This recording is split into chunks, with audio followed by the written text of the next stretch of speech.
Hello and welcome everyone to the first live stream for this channel. And luckily today I have two very special guests from the Admech community who are experts and titans within the field. If my special guests would like to introduce themselves, please go ahead. Yeah, nice to be here. Name's Rickard Nilsson. Started the competitive Admech page on Facebook 3 years ago when I realized suddenly that hey, I'm actually quite high in the ITC ranking, and would be nice to have a forum to where we could discuss competitive Admech play. And so I started it, and we're over 2,000 members now. So happy to be here and talking to you. As for me, my name's Alex or Alexander, but most people know me as Rook or Dadmech because I moderate the Admech subreddit. I'm pretty much a nobody. I just, generally make my wins through sheer audacity of, challenging players by doing retarded things, and it works out well.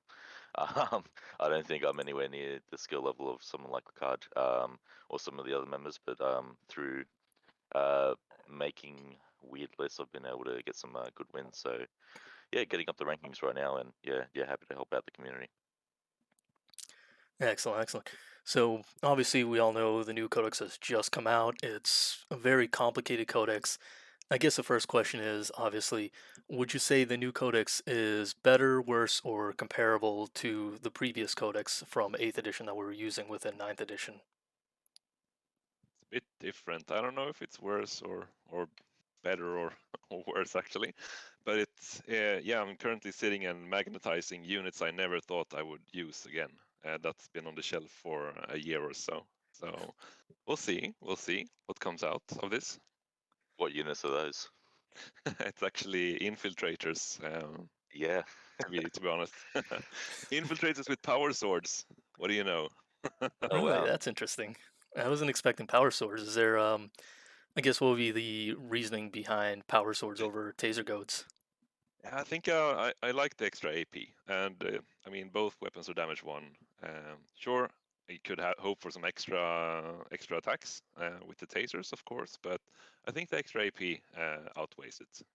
To be Hmm. honest, It's a bit of both, right? Like, I mean, what I've noticed is that the taser goads can be absolutely fantastic if you're running a high CP expenditure. Hmm. Um, I think you can get more plays with the power swords without that. There's obviously some synergies as well as getting yourself to strength 6 either through a stratagem or obviously just getting it through Mars, and that can always push the gap. And at the same time, I don't think you always need to have you know 60 attacks coming from a taser go to wipe out a unit. It can be a bit of a trap. No, there's play for both, and yeah, Mm, like I said, I'm just magnetizing everything to be ready for yeah whatever meta shifts. Because if yeah. if your meta's full of Marines or perhaps stuff that ignores AP -1 and 2, like Yeah. Admech, like can do, Yeah. then it can be also good to have some power swords with AP3. Yeah, it I definitely makes just played a sense. game. Yeah, Would Yeah, just I just played a prepping, just game with. prepping. Yeah, would go you ahead. Sorry. say would you say the stub carbines in comparison to the flechette blasters make any difference, or is that kind of a very moot point? It's about the same. I mean, you Yeah. get some less shots, but some more range and some more strength. So I think it evens out. I mean, of course, if I were to run Mars, I would probably go for the Flechette to have a good Wrath of Mars target. But this time I'm doing Lucius. So yeah, we'll Hmm. see. I love it. Lucius is Hmm. my baby. I love it. So Yeah, I think we're I'm all building Lucius quite players here now. some really strong Lucius builds, I think, and we can Oh discuss yeah. those later as well. I Hmm. just played a game with some Rust Stalkers and Hmm. having giving them 5-point telemetry cache and Mm. sitting them inside a crater and watching plasma inceptors shoot them and them having a 3-up save was absolutely fantastic. So perhaps they are the new Fulgurites in that respect. That we actually Yeah, have a against durable ranged. melee unit. Yeah, Yeah, I mean, yeah, it's fantastic. As long as they can kill what they get in melee with, they're a bit more fragile still in melee. Mm. It's still fantastic. it's actually kind Yeah. of, I guess that segues good into a different question I kind of had coming up in the future. But what would you say is the biggest winner in the new codex? Not necessarily the strongest unit, but the unit that kind of went from the lowest to the highest. For me, it'd obviously be the Sicarians, both the Rust Suckers and Infiltrators. Whereas before, they saw a little bit of play. but now they're actually a threat in themselves versus just being kind of an objective unit. For me, Yeah, I I think, think. Go ahead, sorry. I think you're right. I mean, look, for me, it really depends on the slot, what the biggest winner is. So, as a HQ perspective, I think the biggest winner is the Manipulus. The things that he can do when buffing Skitari is absolutely brutal and crazy. I've been nerfing myself to make sure that I don't run 3 of them and buff the same unit because I think that's a bit overkill. Yeah, Because it's an ability right now, so you can. yeah. I'd also wait for the FAQ for that one, but you can 100%. currently. Rules is written. Yeah, I've got about 7 different things that I self FAQ myself for just to be safe. Yeah, Boosted that thrust one. as well. Lu- Scoring. yeah, Lucius Jaff launchers with reducing Yeah. damage and then getting extra save. Yeah, we'll see about that one as well. The new FAQ touched on it, but I don't think it was super clear for our specific Mhm. case. Yeah, I there are agree. some things that we would definitely looking forward to in the new FAQs. I Mm. agree, and also Centurions and Dune Riders. Mm. But look, I mean, aside from Memes that, though. the Manipulus also has amazing relic right now with the Sonic Reaper, and I just did 10 mortal wounds last game. I did Mm. 6 mortal wounds the other game in a shot. Its utility is scary, and even when you realize that if you're in Lucius, it's a 15-inch flamer that's still strength 5, neg 2 AP and 2 damage. Nice. It's yeah, it has its It's not bad. I mean, that's first. one relic weapon that caught my eye actually in the book, and I was Mm. considering, perhaps this one. But yeah, I we'll see. think, There's so yeah, many other good relic slots as well. So Have you it's a big change from what guys we had in eighth.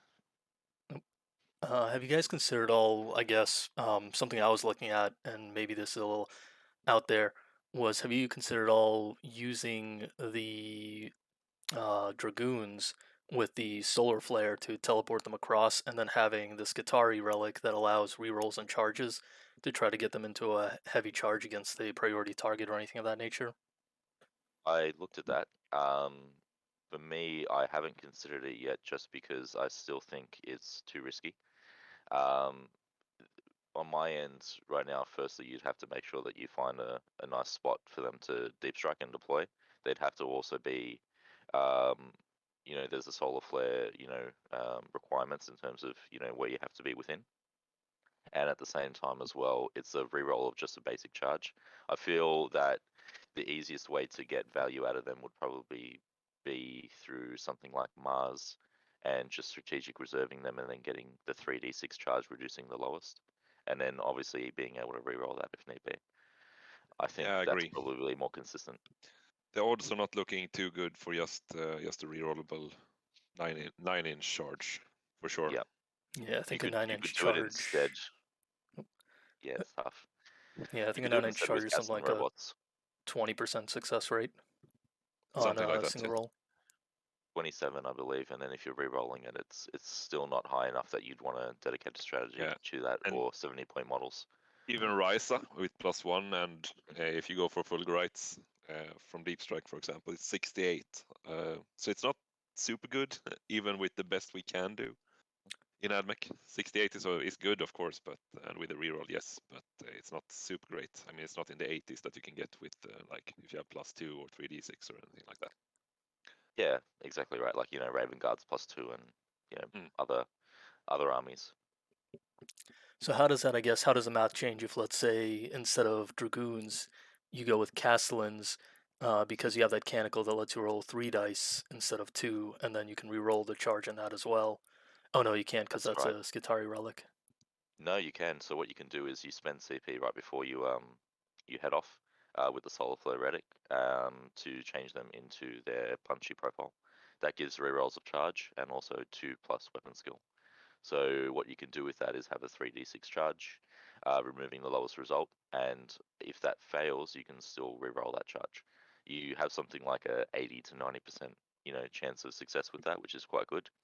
Obviously the weakness with Castellans is while that could work, they're a huge point sink. I think you could do some work, and sure they have an extra point of win now, but if you compare them point per point versus say a Dreadnought, they're still weaker. But at least now they have this form of delivery. Yeah, and you also have the huge weakness of the Data Smith. If someone takes him out, then you're out of buffs for the rest of the game, really. That's right. Mhm. And that Though was actually transhuman Castellan sounds pretty good. Yeah. that's actually kind of another segue into, since we've kind of looked at what was the biggest winner of the Codex. What would you say is the biggest loser in terms of unit type, or I guess Say unit all specifically? I'd say all of the heavy support slots. I've been finding myself not including any heavy support slots recently when I've done my list design. So I think Yeah, those are the weakest at the moment, actually. yeah, and I'd say, look, at the strongest out of the three heavy support would probably be maybe the Dune Crawler. I think a lot of people are maybe just not acknowledging it now due to the fact that we have some amazing Ballistari. Hmm. I feel eventually, similar to the Raider points increase, they will go up, Probably. maybe by 5 or 10 points. Yes. And at that point, I feel that Dune Crawlers will have their place again and be quite good, especially, depending on the map, Dune Crawlers can be fantastic at Mm.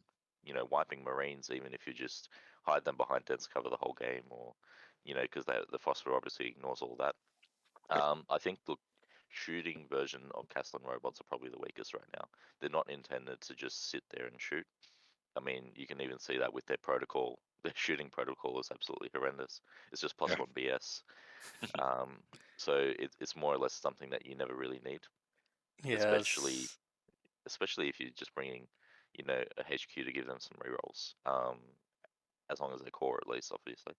But yeah, it's something that their design and their structure has obviously changed quite a bit now, and I think that's going to impact a lot of people. And the people initially saying that this codex is weak is probably the people that would be used to having that sort of castle set up. And obviously, it's going to be quite an adjustment for them. Yes. Yeah, it's definitely something that I was thinking on that regard, and I would say Castlands is probably the unit. I agree is probably the biggest loser from the new edition. And the major thing about them also is, like you mentioned, the shooting protocol just doesn't make any sense. I'm not sure if they accidentally left in the fact that they can't move or if that was intentional. But additionally, the points drop wasn't that big. And the other thing I really hate is the two very similarly named weapons that have slightly different profiles, making it really hard to keep track. I guess not really hard, but just more bookkeeping than is necessary, especially when making quick rolls and things like that. One's an Yeah, autocannon definitely. now, essentially, and I don't think Cassins necessarily needed that. I feel like they probably would have retained their strength if they kept the AP2 one damage. I feel like that was a good niche. That aside from now ranges getting boosted, that was something that we didn't really have in our army. Hmm. Yeah, and I guess because we already touched on it already. You mentioned that a lot of people were looking at certain things and saying, "Well, the codex is weak" and things like that. Are there any things that you've noticed that within the community that people made assumptions about that you would say you could probably dispel in terms of maybe concerns that aren't necessarily justified in terms of where the army is? Yeah, you don't need to run more than 20 Skitaris, really. You don't need like 120 I blobs agree. of Skitari. You're fine with just one if you even want to do that. And Califrons are actually still awesome. I've included them Yep. in several lists now, just 5-man squad. Really cheap, and it's 175 points with hydraulic claws and arc Hydraulic claws are rifles. fantastic. Yeah, it's Fantastic. free Yeah. thunderhammers. What the fuck? Yeah. It's awesome. Yeah. I mean, it's the same points as a Skitari blob with the tether and Omnispecs, sort of. It's 170, so 5 points more, you get that. And also, they're really good for While We Stand, or the new, whatever it's called in the new secondaries. So Yeah. I usually run one big unit of Ballistari, which gets all the buffs to be invincible, really, and then two 5-man units of Cataphrons. And that's really good while we stand. And then I can squeeze in Stratoraptors and other things, and I don't need to worry about them dying because they're not the most expensive ones. I don't need to worry about my Skitari blobs that I am running to die because they are also under 175, as well as the Sicarians. And any tank Yeah. I would pick. So I think that's a It, quite nice template I've included for most of my recent builds, actually. and it's funny you say that. I've noticed the trend as well that all our points conveniently seem to match, roughly speaking. And there's some things that you would want to take the hits and be Mm. your durable unit that are only slightly more. So, your Rust Stalkers and your Infiltrators are both 170 each for 10. You Yep. know, if you're using Omni Specs and Data Tether for a basic Ranger or Vanguard squad, they're also both 170. You know, Corpuscari and Fulgurites being Mm, 150, this allows them to not be the units for while we stand, exactly. and that Or you could allows you do to have the 12. You could do 12 and still be under breacher cost if you add the torsion cannon. that's right. It's yeah, it works out really well for us, I think. Absolutely. I agree that breaches right now with their 2-up save, availability to still get Shroud Sun as well to make things even more, you know, ridiculous. And free Thunderhammers. I can't stress that Yeah, enough. it's huge. It's huge, and you know they actually have, you know, a decent amount of attacks in melee. You know, Yeah, it's very surprising, and I think one of the things that opponents will be surprised about, at least the first time you face them, will be how well they would perform in melee, even with the 4 uh, weapon skill. yeah, Yeah, agreed. I, I guess, is there, kind of going on that thought, is there any potential room for the defense cohort being playable as a army within a 2,000 point game? I You don't think so. could, you could, but I mean, the dogma you get from, let's say, Lucius is much better, I think, than the dogma you get for the defense court. I mean, it's not bad to get -1 damage if you go second and you're in your deploy.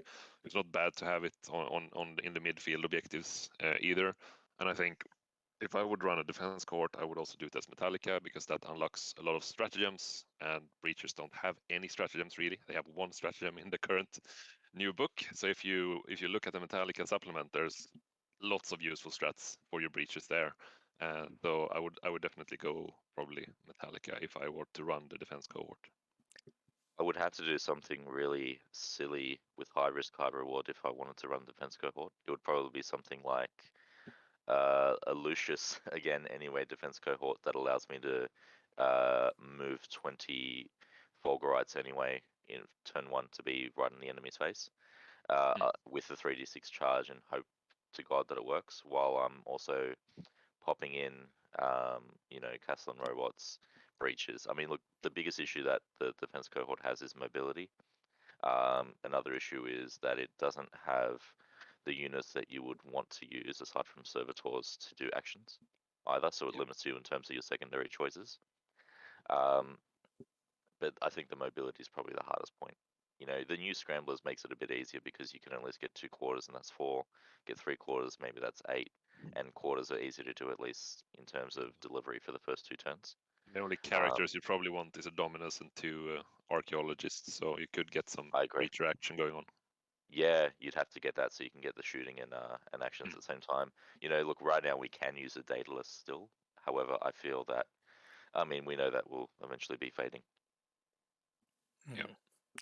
Yeah, and that was something I was looking at, and obviously the archaeologist would be great with them because it allows them to perform the action and still shoot.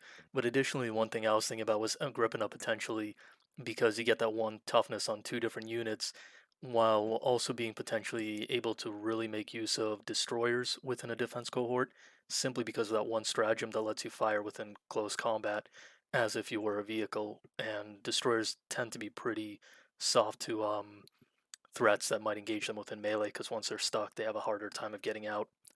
mm, It's yeah, actually interesting on the defense cohort. You know, there's a stratagem in there that allows you to make a terrain feature give you double cover bonus. However, nothing in the defense cohort aside from Electro Priests, which don't get any bonus there, and Servitors can actually benefit from that. It yep, kind of suggests that maybe at a time, you know, Cataphrons were core and infantry. and still infantry, but Yep, obviously that has changed. You know, they still have the data sheet saying they can move and fire without heavy weapon penalties, which they don't need now as bikers either. But yeah, you can see that there's a bit of a disparity there too, and you can see there's grounds of something that could have been absolutely fantastic. You know, maybe Cultist Strike levels, or maybe not that high, but you know, something that would definitely get some play. absolutely. Mhm.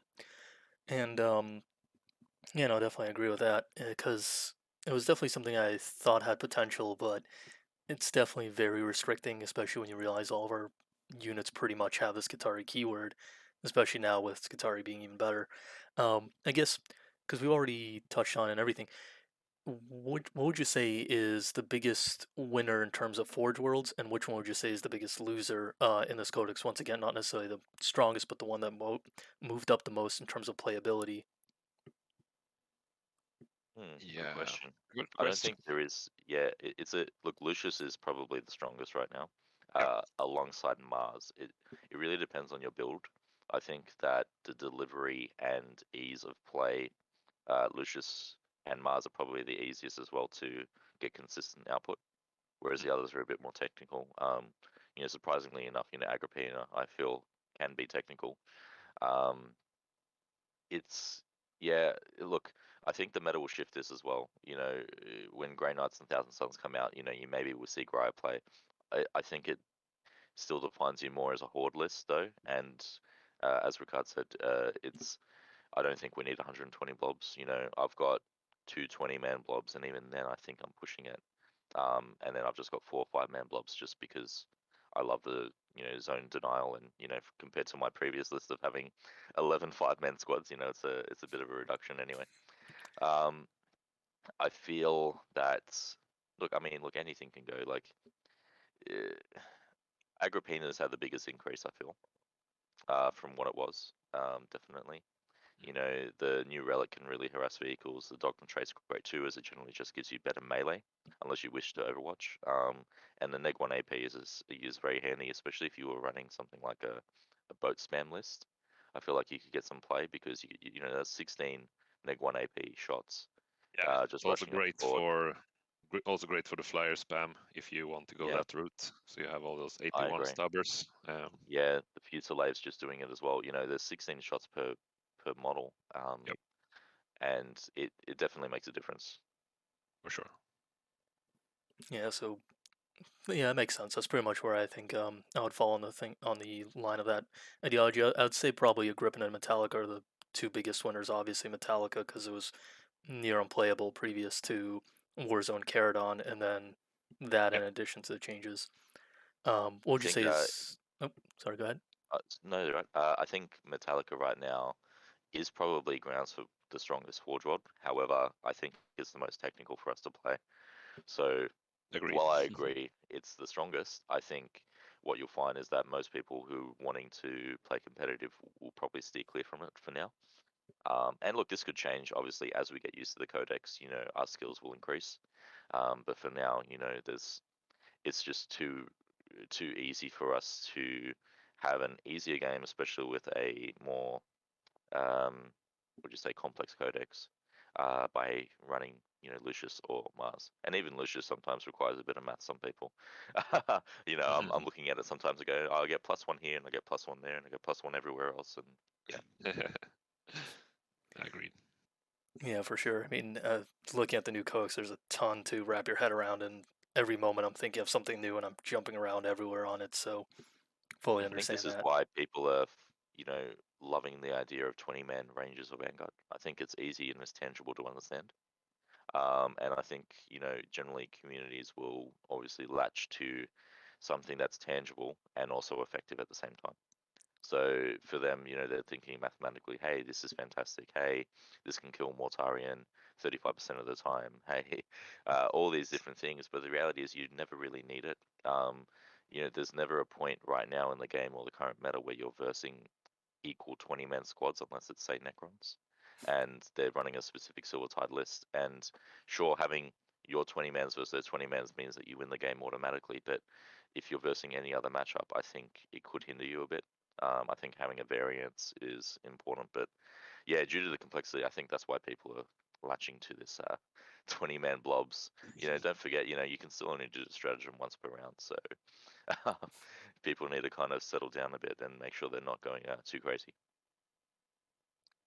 Absolutely.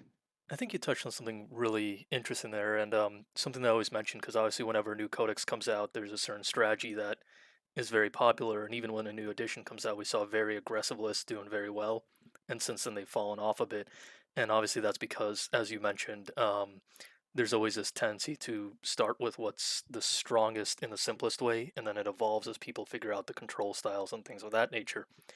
Yeah. Do you think there's some possibility, especially with Necrons, we saw this where it was like these monster lists with very resilient units, and now we're seeing very interesting lists with 3 Doomsday arcs, 3 Tesseract arcs, and all of those kind of things. Do you think there's some kind of evolution there potential for this codex where we might see a list that is so alien to us that we didn't even expect it? Look, I think you could easily run a vehicle spam list here.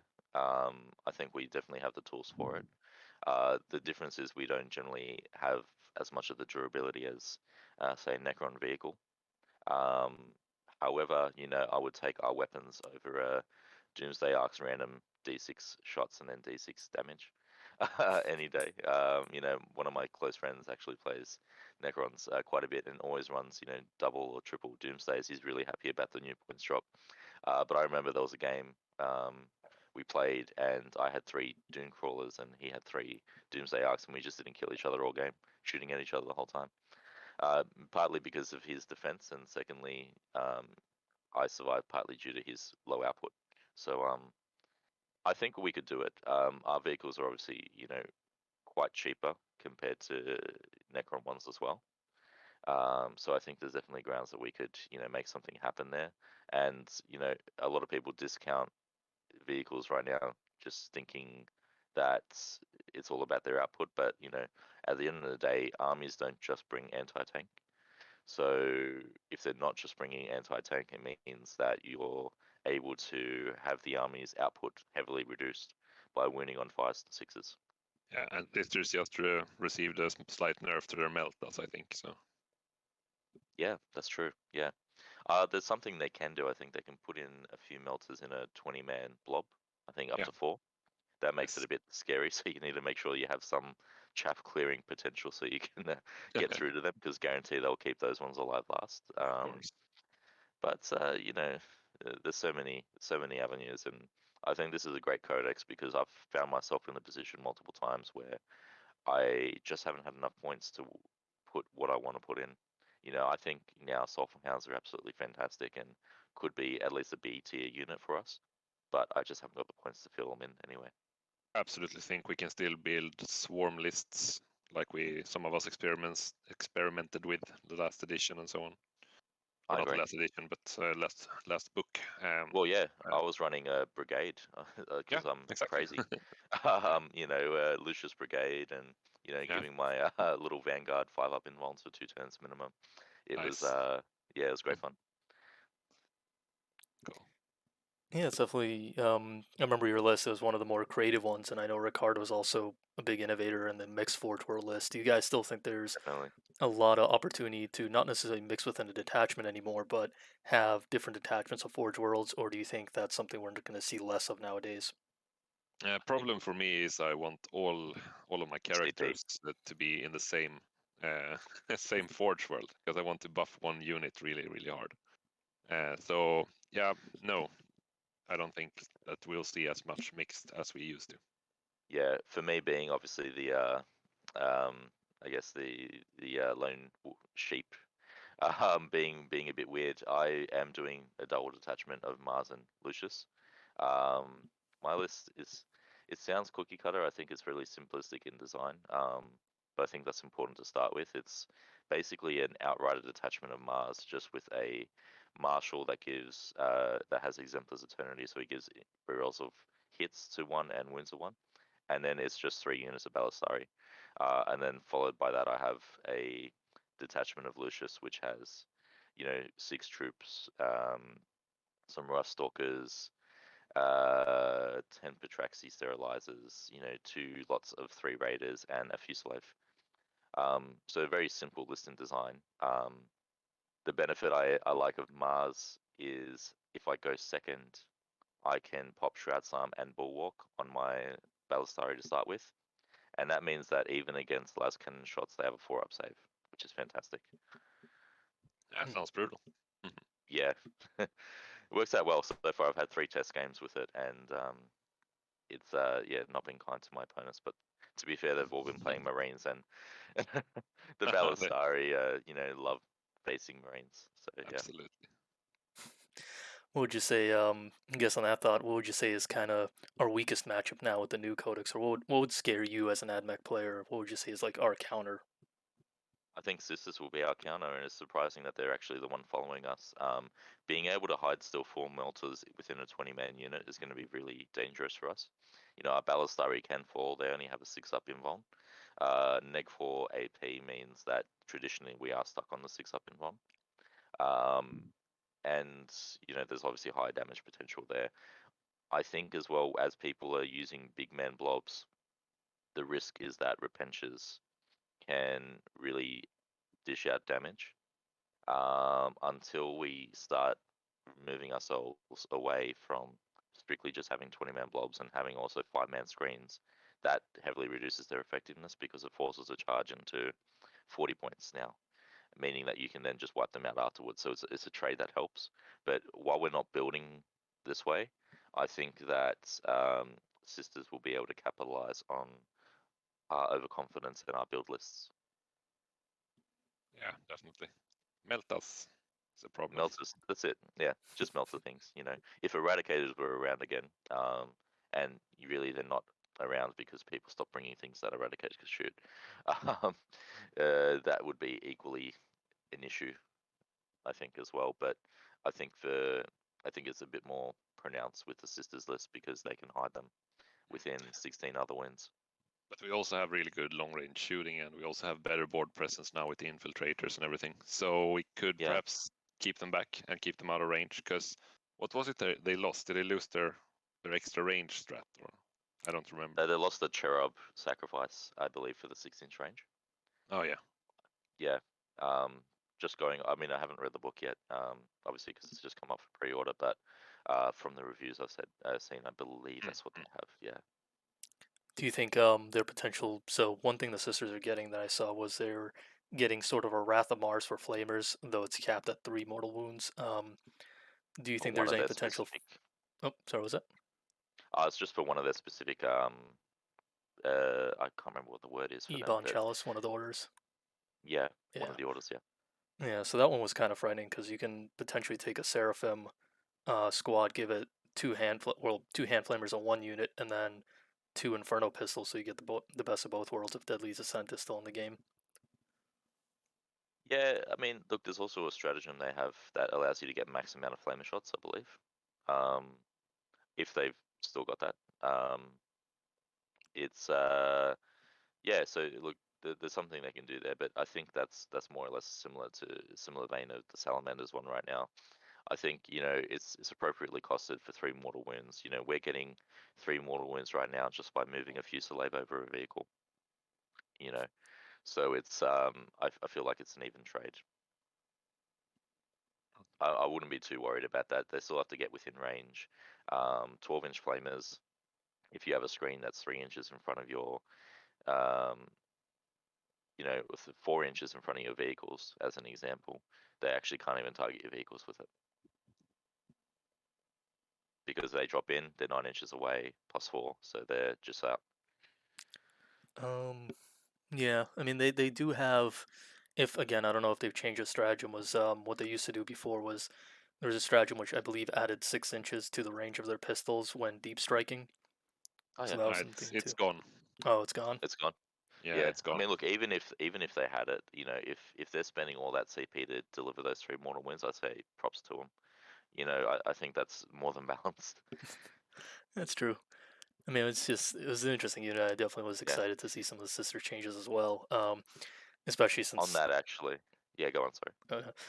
yeah, especially since in the past we've seen these kind of hybrid lists of sisters and Admech used together mostly for mortifiers and Castellans. So it'll be interesting to see how the changes to the Castellans affect that kind of build, or if it's Well, even it's possible. interesting now that you don't get miracle dice now if you do soup. You as well, you know, we obviously lose our bonuses as well if we soup with anything aside from one night. So I feel like, you know, you'll mostly see mono lists now moving forward, which is probably good. Um, one thing that I just thought of with Deep Strike, you know, this is one of the major things that I think people haven't looked at yet. But our version of Ozpex actually allows Skitarii Core to shoot. So you can actually have a Ballistari use it and absolutely shred whatever's coming from Deep Strike. Yep. It's absolutely scary, and I used it just the other day, and I loved it. I loved every minute of it. Terminators came in, and there were 2 Terminators left, and they tried to go in and try and kill my Ballistari, who were in the neg 1 to hit in the fight phase, dogma, because I knew that the Terminators were coming in.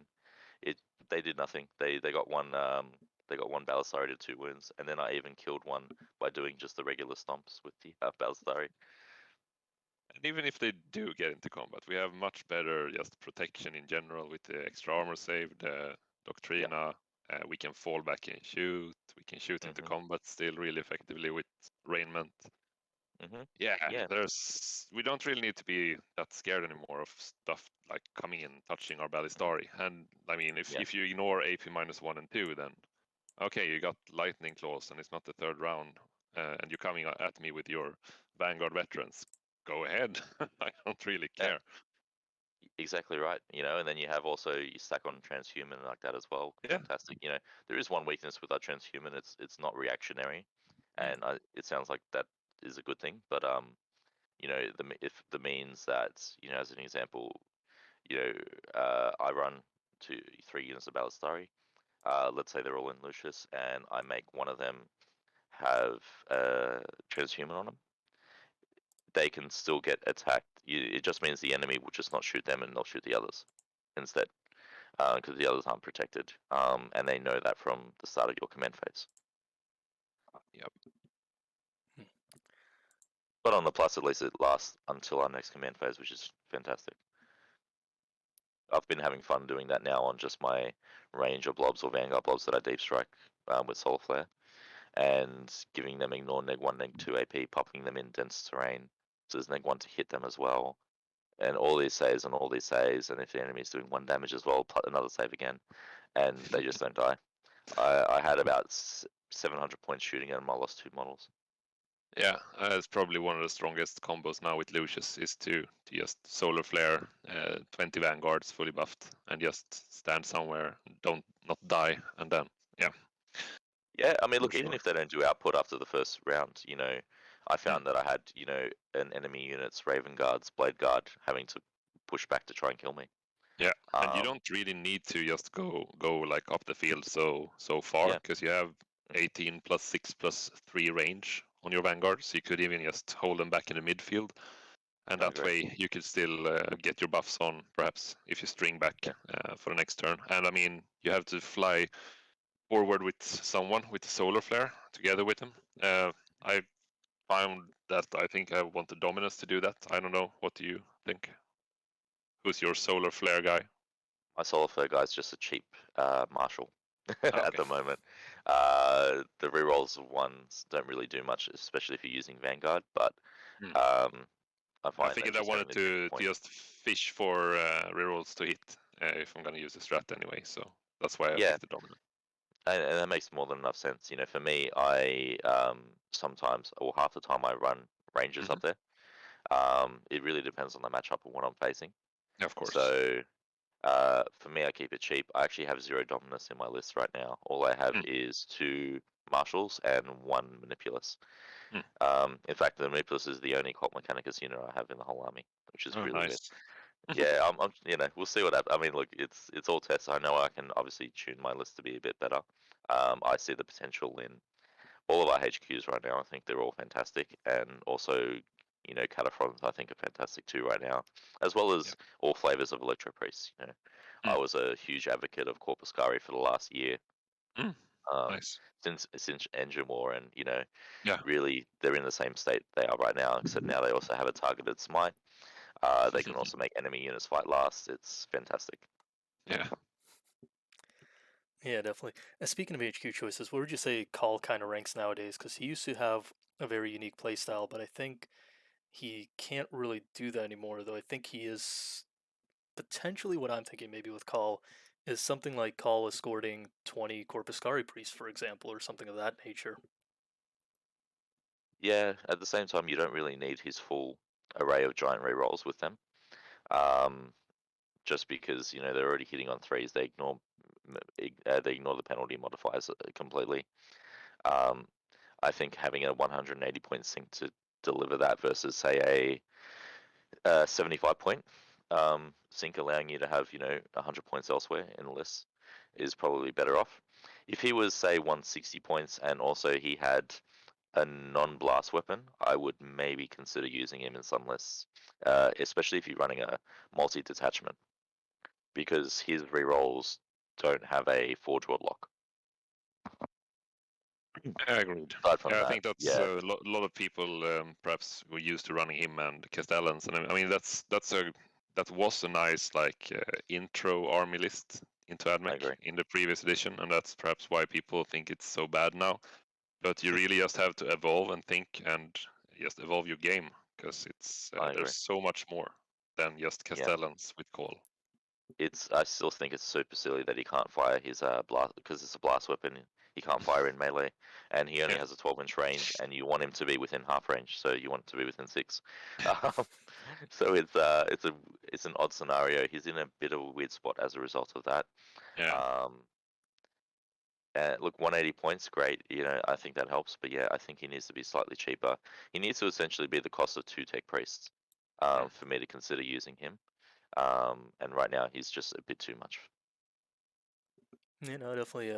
Definitely agree with that sentiment. I mean, it's interesting to see how they changed him and then how he still kind of is a little bit too expensive for what he does. But I am kind of happy that they're moving away from that traditional Call Castle build. I think maybe we'll see someone do something interesting with him. But yeah, at this time it seems like he's kind of on the outskirts of play, if anything. Yeah. There's just other ways that you can optimize. We have an issue right now where so many units of ours are good, and it makes even just sorry, so many units of ours are great, I should even say, but it makes the good units seem bad. But on paper, they're actually not bad. If you compare them to any other codex, they're actually fantastic. Looking at Sulphur Hounds as an example, which is the B tier, is why I classify them good. If you compare them to anything else, they have a 12-inch flamer, which is AP2. They have also pistol shots, which are AP1, 12 inches as well. There's T4. Uh, they have 2 wounds, and if you put them in melee, they're going to give the enemy neg 1 strength and neg 1 toughness as well. In Lucius, they have a 15-inch flamer as well, so it's crazy again from that. But it's really hard to actually kill them in melee. You'll find that people will probably try to force themselves to shoot them, which I think helps because it moves pressure off other units. But if you compare them to any other you know fast attack moving flamer unit, I think they're actually one of the best ones in the game right now. It's Yeah. just that we're not using them because we have so many other great units. I think there's a lot of units in that position right now. Like before I I agree. started magnetizing all my 30 infiltrators over here, I just had a At look 30, at, hey, yeah, yeah, I used to actually run 30 infiltrators back in the days, next beautiful. to fortification full of Risa destroyers. It was hilarious, but that was way back when, I think early 8th or late 7th or something. But anyhow, I compared them to okay, so they're kind of similar to an incursor. They have the forward deploy and everything, but they're slightly better in melee because they have power swords and they're decent at shooting. I mean, their gun with 3-shot strength 4 at 18. Yeah, it's a bolter really, but with one more shot, slightly shorter range. And we have all these turn off rerolls abilities and crap. And okay, 17 per model. So how much is an incursor? It's probably around 18. And it's like 21 or something. Oh, jeez. And I wait a minute. These are actually great. Yeah, and preventing the rerolls to hit and win on them is fantastic. Depending on what the matchup is, um, it can create a huge amount of plays. It's funny you were talking about your list because you've had so many. I think my favorite one though still always will be the just the boat spam that you had end of 8th that we That used was to the run. strongest we ever had, I think. By far. We So you just just got ran an them up. engine war, but there was no new rules. There was no 9th edition. We were unstoppable then because they were so cheap and so good. 73 points. Yeah, 73-point transport, 12 wounds, T6. What is it, like I got 5.5 points per model? And 7 wind. of them on the shelf, painted up. Yeah. Hey, look, try an agro penalist. I think there's some the value in that.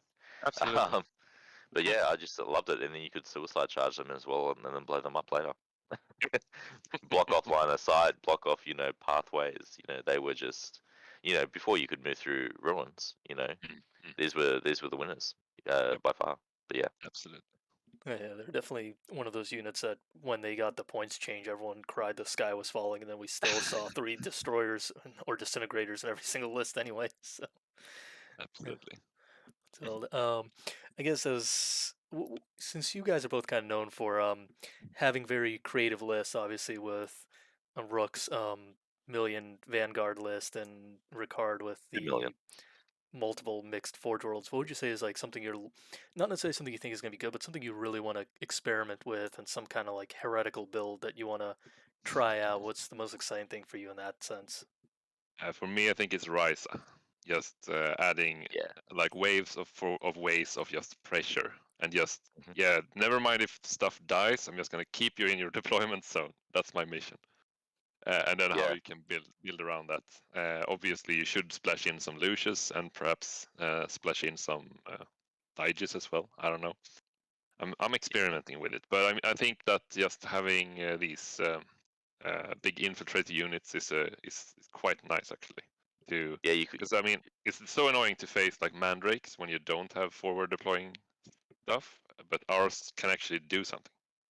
But I'm thinking probably Mars is better for them because they will benefit greatly from both canticles. Like you could pick -1 to be hit in combat if you go second and you hide behind a ruin, and you could add the Temporocordia or whatever it's called, the relic. Yep. I But did some the graphs copia. today in Visio just to see how many you can squeeze in within the bubble and so on. So you can do It's nice. eight protected around the sergeant, and then you can do one as a tail on the back, and as long as your And that opponent doesn't helps you. touch, yeah. Yeah, because so what Ricard's mentioning there is because Tempercorpia is based on the actual bearer Yeah. holding it, not the unit.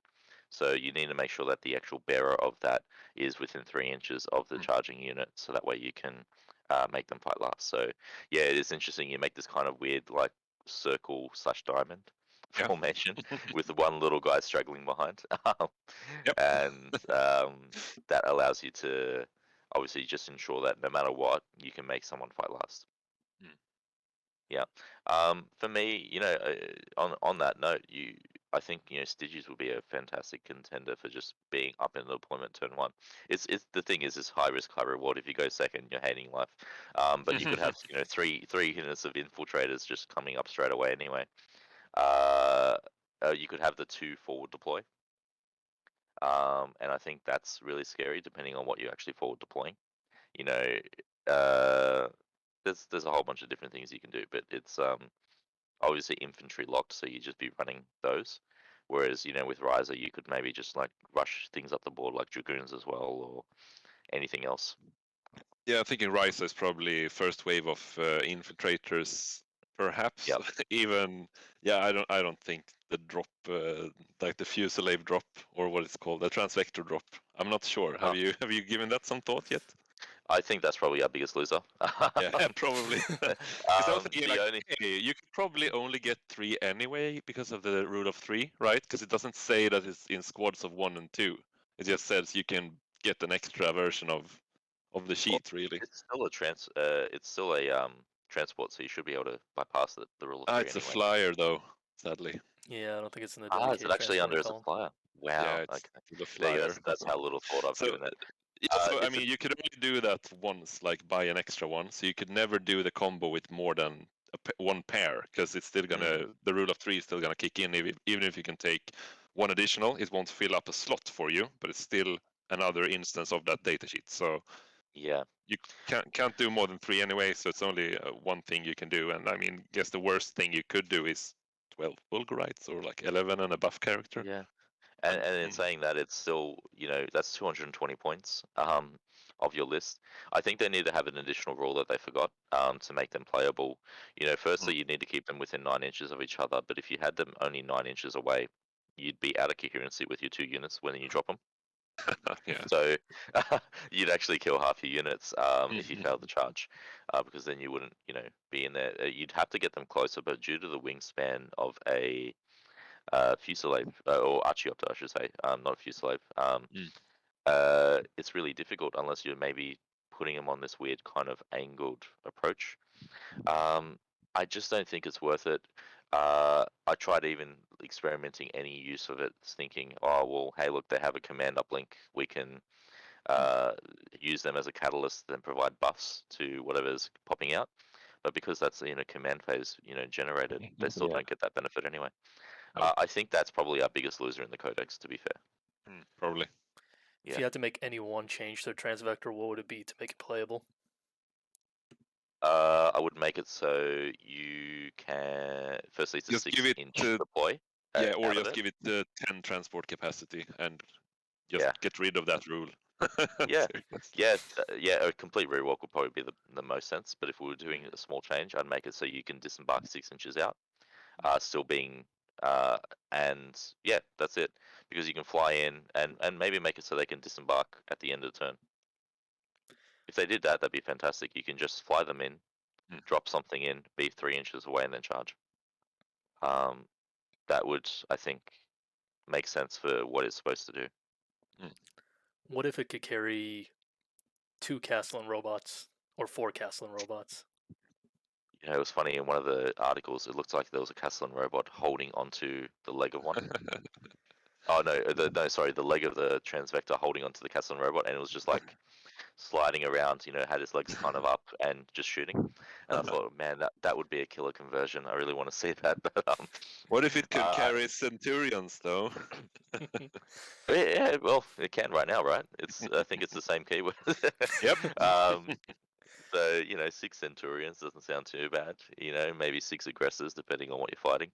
Yeah, someone Um, made a meme with them coming down mhm, from ropes from 2 of those. It was yeah. brilliant. Um, Look, I still think if they could carry 2 Castellans, I wouldn't do it.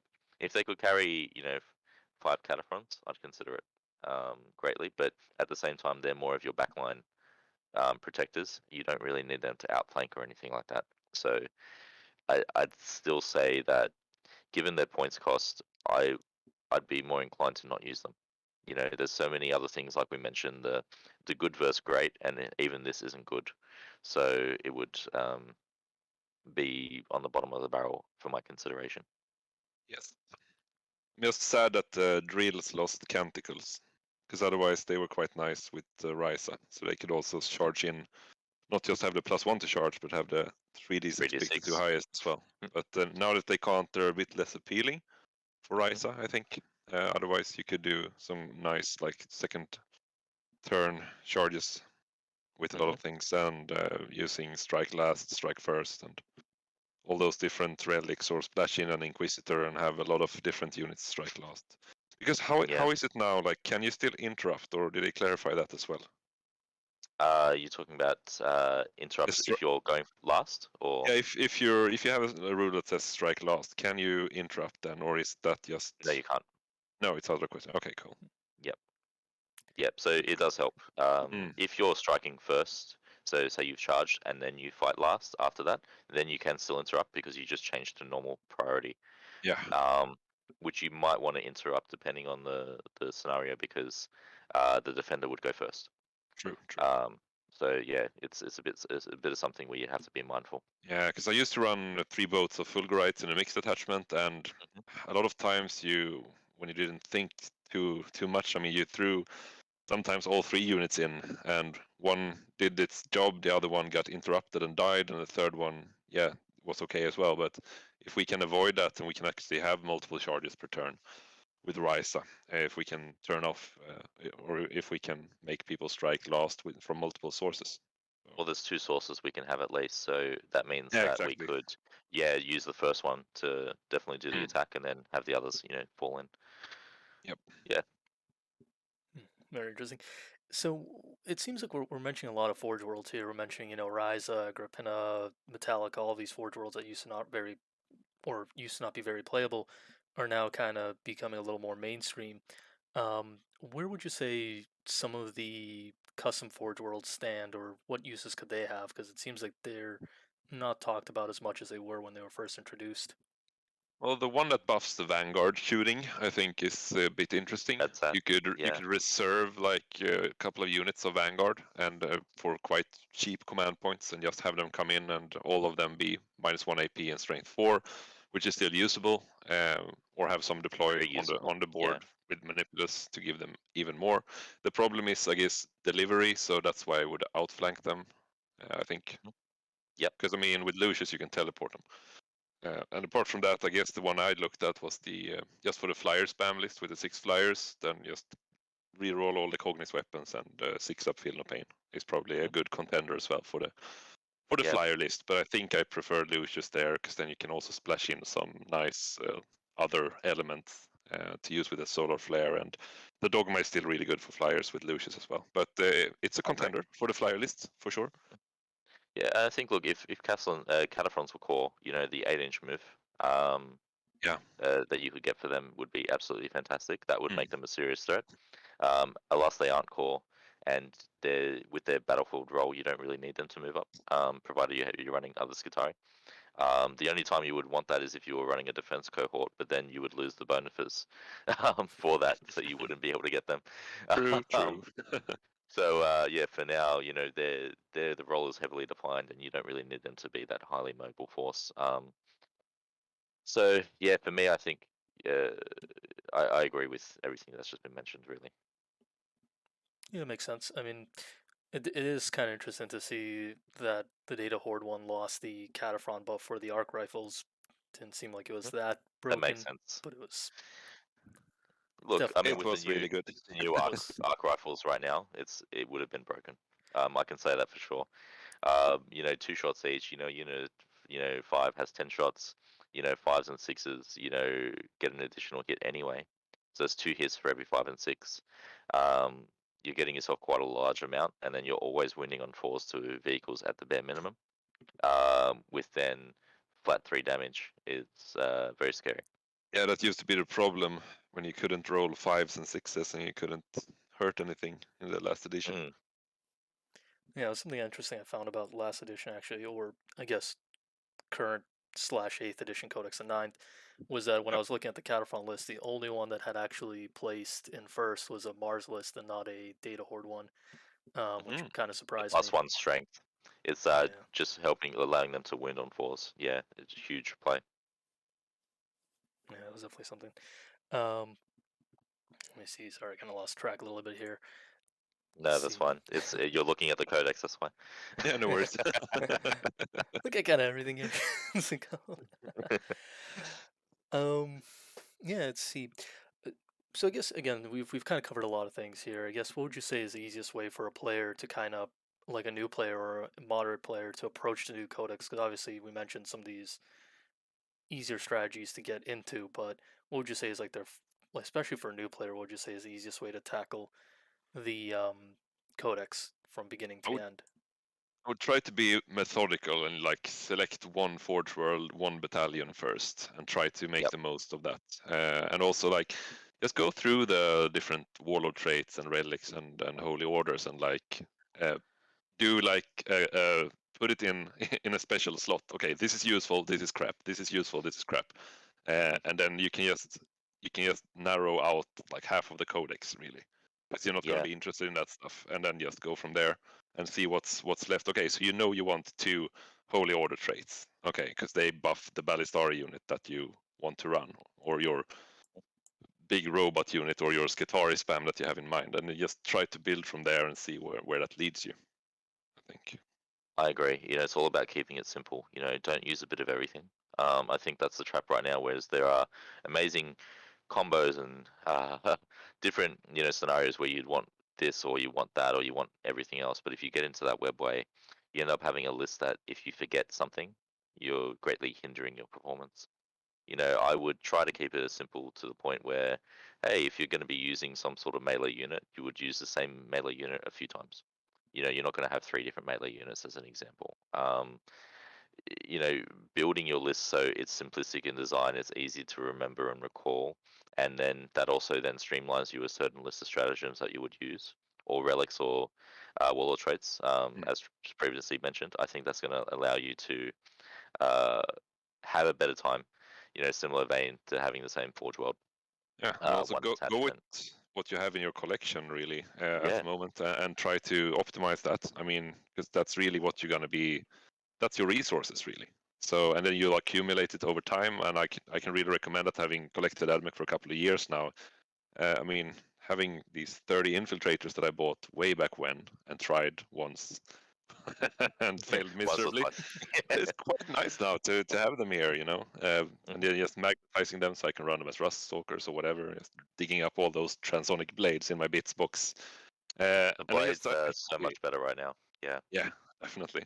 No, but actually just like collecting a versatile army over a longer period as well. So you don't need to just go out and buy all the crazy good stuff. I mean, take it in bite sizes prepare for your next tournament.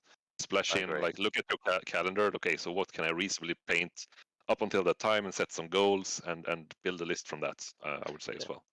Yeah, you're only going to be as good as what you know. And Mm. using units that you previously utilized, you understand, even though the data sheet may have changed, you understand their role, how to use them, what your delivery looks like. Realistically, if they're placed here, how far their range will be, because you roughly understand, and you've played them for so many times, it just makes it easier. So understand, play your same list, see how that fares, see how that's changed and adapted and grown, and then from there you can identify its weaknesses and you can slowly build around that. I think Yeah. that's the most important thing. My list that I would run in tournaments, my Lucius Horde list previously in before this codex, it wasn't necessarily great, but the fact is I knew how to use it, and I capitalized on the fact that enemies didn't know how to deal with it. Um, so it was kind of a bit of a mind game. Nobody really expected that list, or you know, they said, "Oh, I'm versing Admech. Great. Here's the triple disintegrator, and here's some fusillades." And then you find that they have nothing like that, but they have 3 up invuln Castellan robots and 4 up invuln, Yeah, uh, neutron laser doom crawlers, with rerolls of 1. It definitely put a spanner in the works. definitely. Yes, very much so. I mean, there is a huge benefit to playing an off-meta list a lot of times because a lot of people practice against certain things and they're not familiar with something such as a horde list from Admech, at least not back in the day. Oh Um, yeah, I'd always have like 1,000 points left at the bare minimum. Nobody could really kill them. Aside from one exception where a demons player absolutely decimated me. But I can save against everything except for mortal wounds, unfortunately. But look, I Mm. think we're migrating as well. I think my list, even if we stayed as it was, would probably start getting a bit weaker, just due to the fact that hordes are coming back in a way. Um, but you never know. The fact that they were all MSU means that you would try to split fire, and that was part of the huge benefit of my list as well. yeah, so one common trap a lot of people fall into is obviously when they chase the meta, they sometimes pick up units that they hear are good but never really play them and understand why they're good. What would you say are some Mhm. traps that newer players should avoid falling into, such as that? Because we're used to having a shooting army, people are seeing all this melee and going, "Oh, the melee is really good now." I guarantee you, they're just going to grab it, rush in, and then die after they kill one unit, and they go, "Oh shit." And then, hey, what do I do now? Yeah. It's something that has to be considered, because it's not as if when we say our melee is good now, it doesn't mean that our melee is able to just run the whole field, taking out engagements each and every turn. Um, that's No, not a reality. it's a lot of finesse to it. I mean, just the Yeah. melee phase in general is a lot Hmm. more higher skill than the shooting, and then just add all these strike first, strike last, and you're Hmm. going to be up against strike first, strike last Hmm. stuff. And how do you know what to turn off, and how you need to plan for the next turn as well? And like, if I sacrifice Yeah. that, is that a good trade? There's so much to know to Yeah. melee.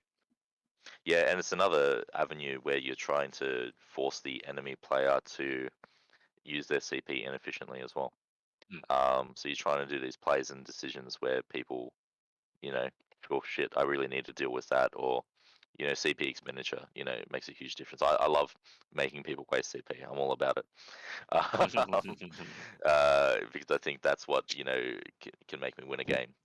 Them having no CP, especially given my list right now only starts at 5, so I need to watch out. And obviously, there's a lot of my viewers at least tend to be a bit newer to the game or a little more medium level versus like high end competitive. Let's say someone wants to get into a tournament scene, someone wants to go to their first tournament, especially as an Admech player. What would you suggest for them to how would you suggest they approach that tournament, I guess? I just go, really. Yeah.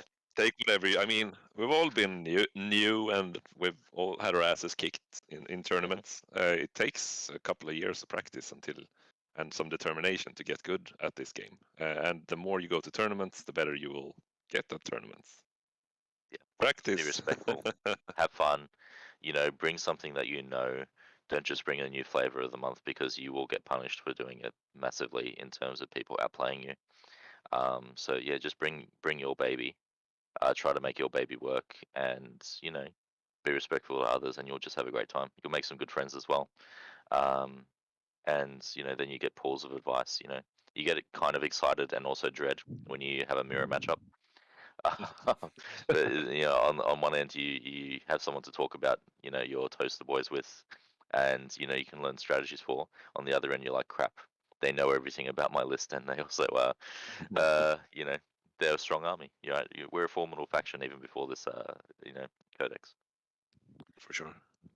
And let's say someone goes to their first tournament, they've lost their first two rounds, they're just doing horribly. How should they react to that, I guess, in your opinion? Look, it's Swiss pairings generally speaking as well. You're going to get placed to people that will be of your skill level later on. And it's a really good opportunity for you to then understand how they play, and capitalize on the mistakes you made in the first two games if you made any. So it's all a learning experience. My first tournament, I think I only won one game 7 months ago. So yeah, 7 months ago. There you go. Wow. Um, so I only won one game using my Lucius Horde, rough rendition in that tournament where I was playing again, locally, and I was on 100% win rate. So I think it's still really important to get tournament play if you want to play competitively, because you get into a brand new realm of people that understand their army lists and understand how to counter and understand how to play the objective. I think you'll notice a much different play style where people are pushing more for objective, which obviously makes the most sense, and it's Mm. not just about pure sheer numbers or attrition. I think there's probably more components, but two that I can think of if I just look at my own Admech career, ending up the highest ranked in the world this year, Hmm. and the third highest ranked the year before, and the second highest ranked the year before that. And I think the common thing was just play a lot of different things with your army, because all of these different tournaments I go to, I can adapt because I've collected over a couple of years now, so I have different tools at my disposal, so I can like try to perhaps ask the TO to put out some pictures of, okay, so what's the terrain going to be?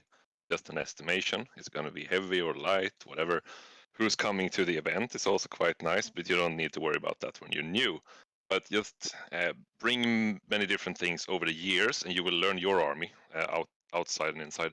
But also read up on your opponents. That's probably my most important tip. Yeah. Because if I had, let's say I got stomped, or I had had an easy win, or something, and I get some time over until the next round, I will absolutely just read up on that person's codex that I'm probably gonna face next if I have the time to do so. Like over the lunch or something at a tournament, I usually don't sit and be very social. I will do that as well, but I will also prioritize just reading up on my next opponent. What's in his list? How does it work? What's all the stratagems?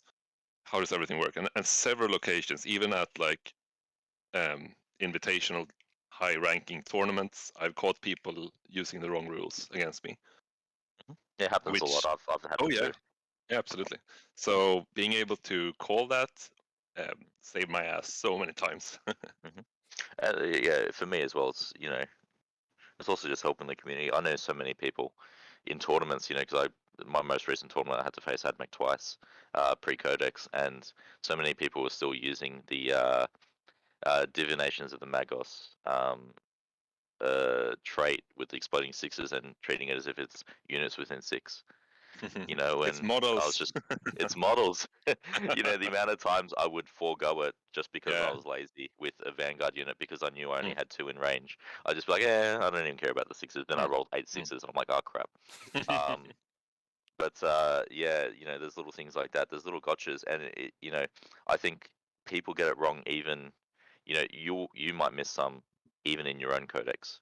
Yeah. And the hardest thing about competitive is that you aren't expected just to know yours. You're also expected to know others. Mm. So the only Well, way that you get that is with time as well. absolutely. I mean, yeah, you don't have to, but if you want to become a great tournament player in the long run, you need to know the other Hmm. what your opponent is. Like Yeah. what are you up against? What are their strengths and weaknesses? Should you commit that unit that close to those Drukhari? No, you shouldn't. You should probably stay back a bit if you can, if you have Yeah. that option, and if you have superior firepower. Also, okay, so what's your target priority? What you gonna try to take out first? Hmm. That will win you the game in the long run.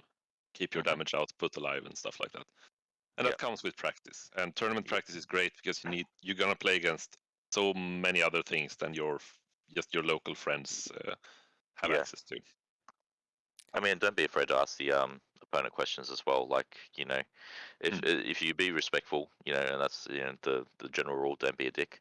Mm. But you can then go up to them and say, hey, if I charge you here, is there anything that you can do aside from Overwatch? Is there anything special that you get? Mm. And, Exactly. you know, generally speaking, they're not going to say, no, there's nothing. And then you charge and they go, haha, got you.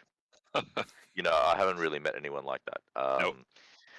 People still have a love for the game and, you know, generally want to win by being a better player, not by just having all these gotchas. You know, if you ask the question, generally they'll give you the answer.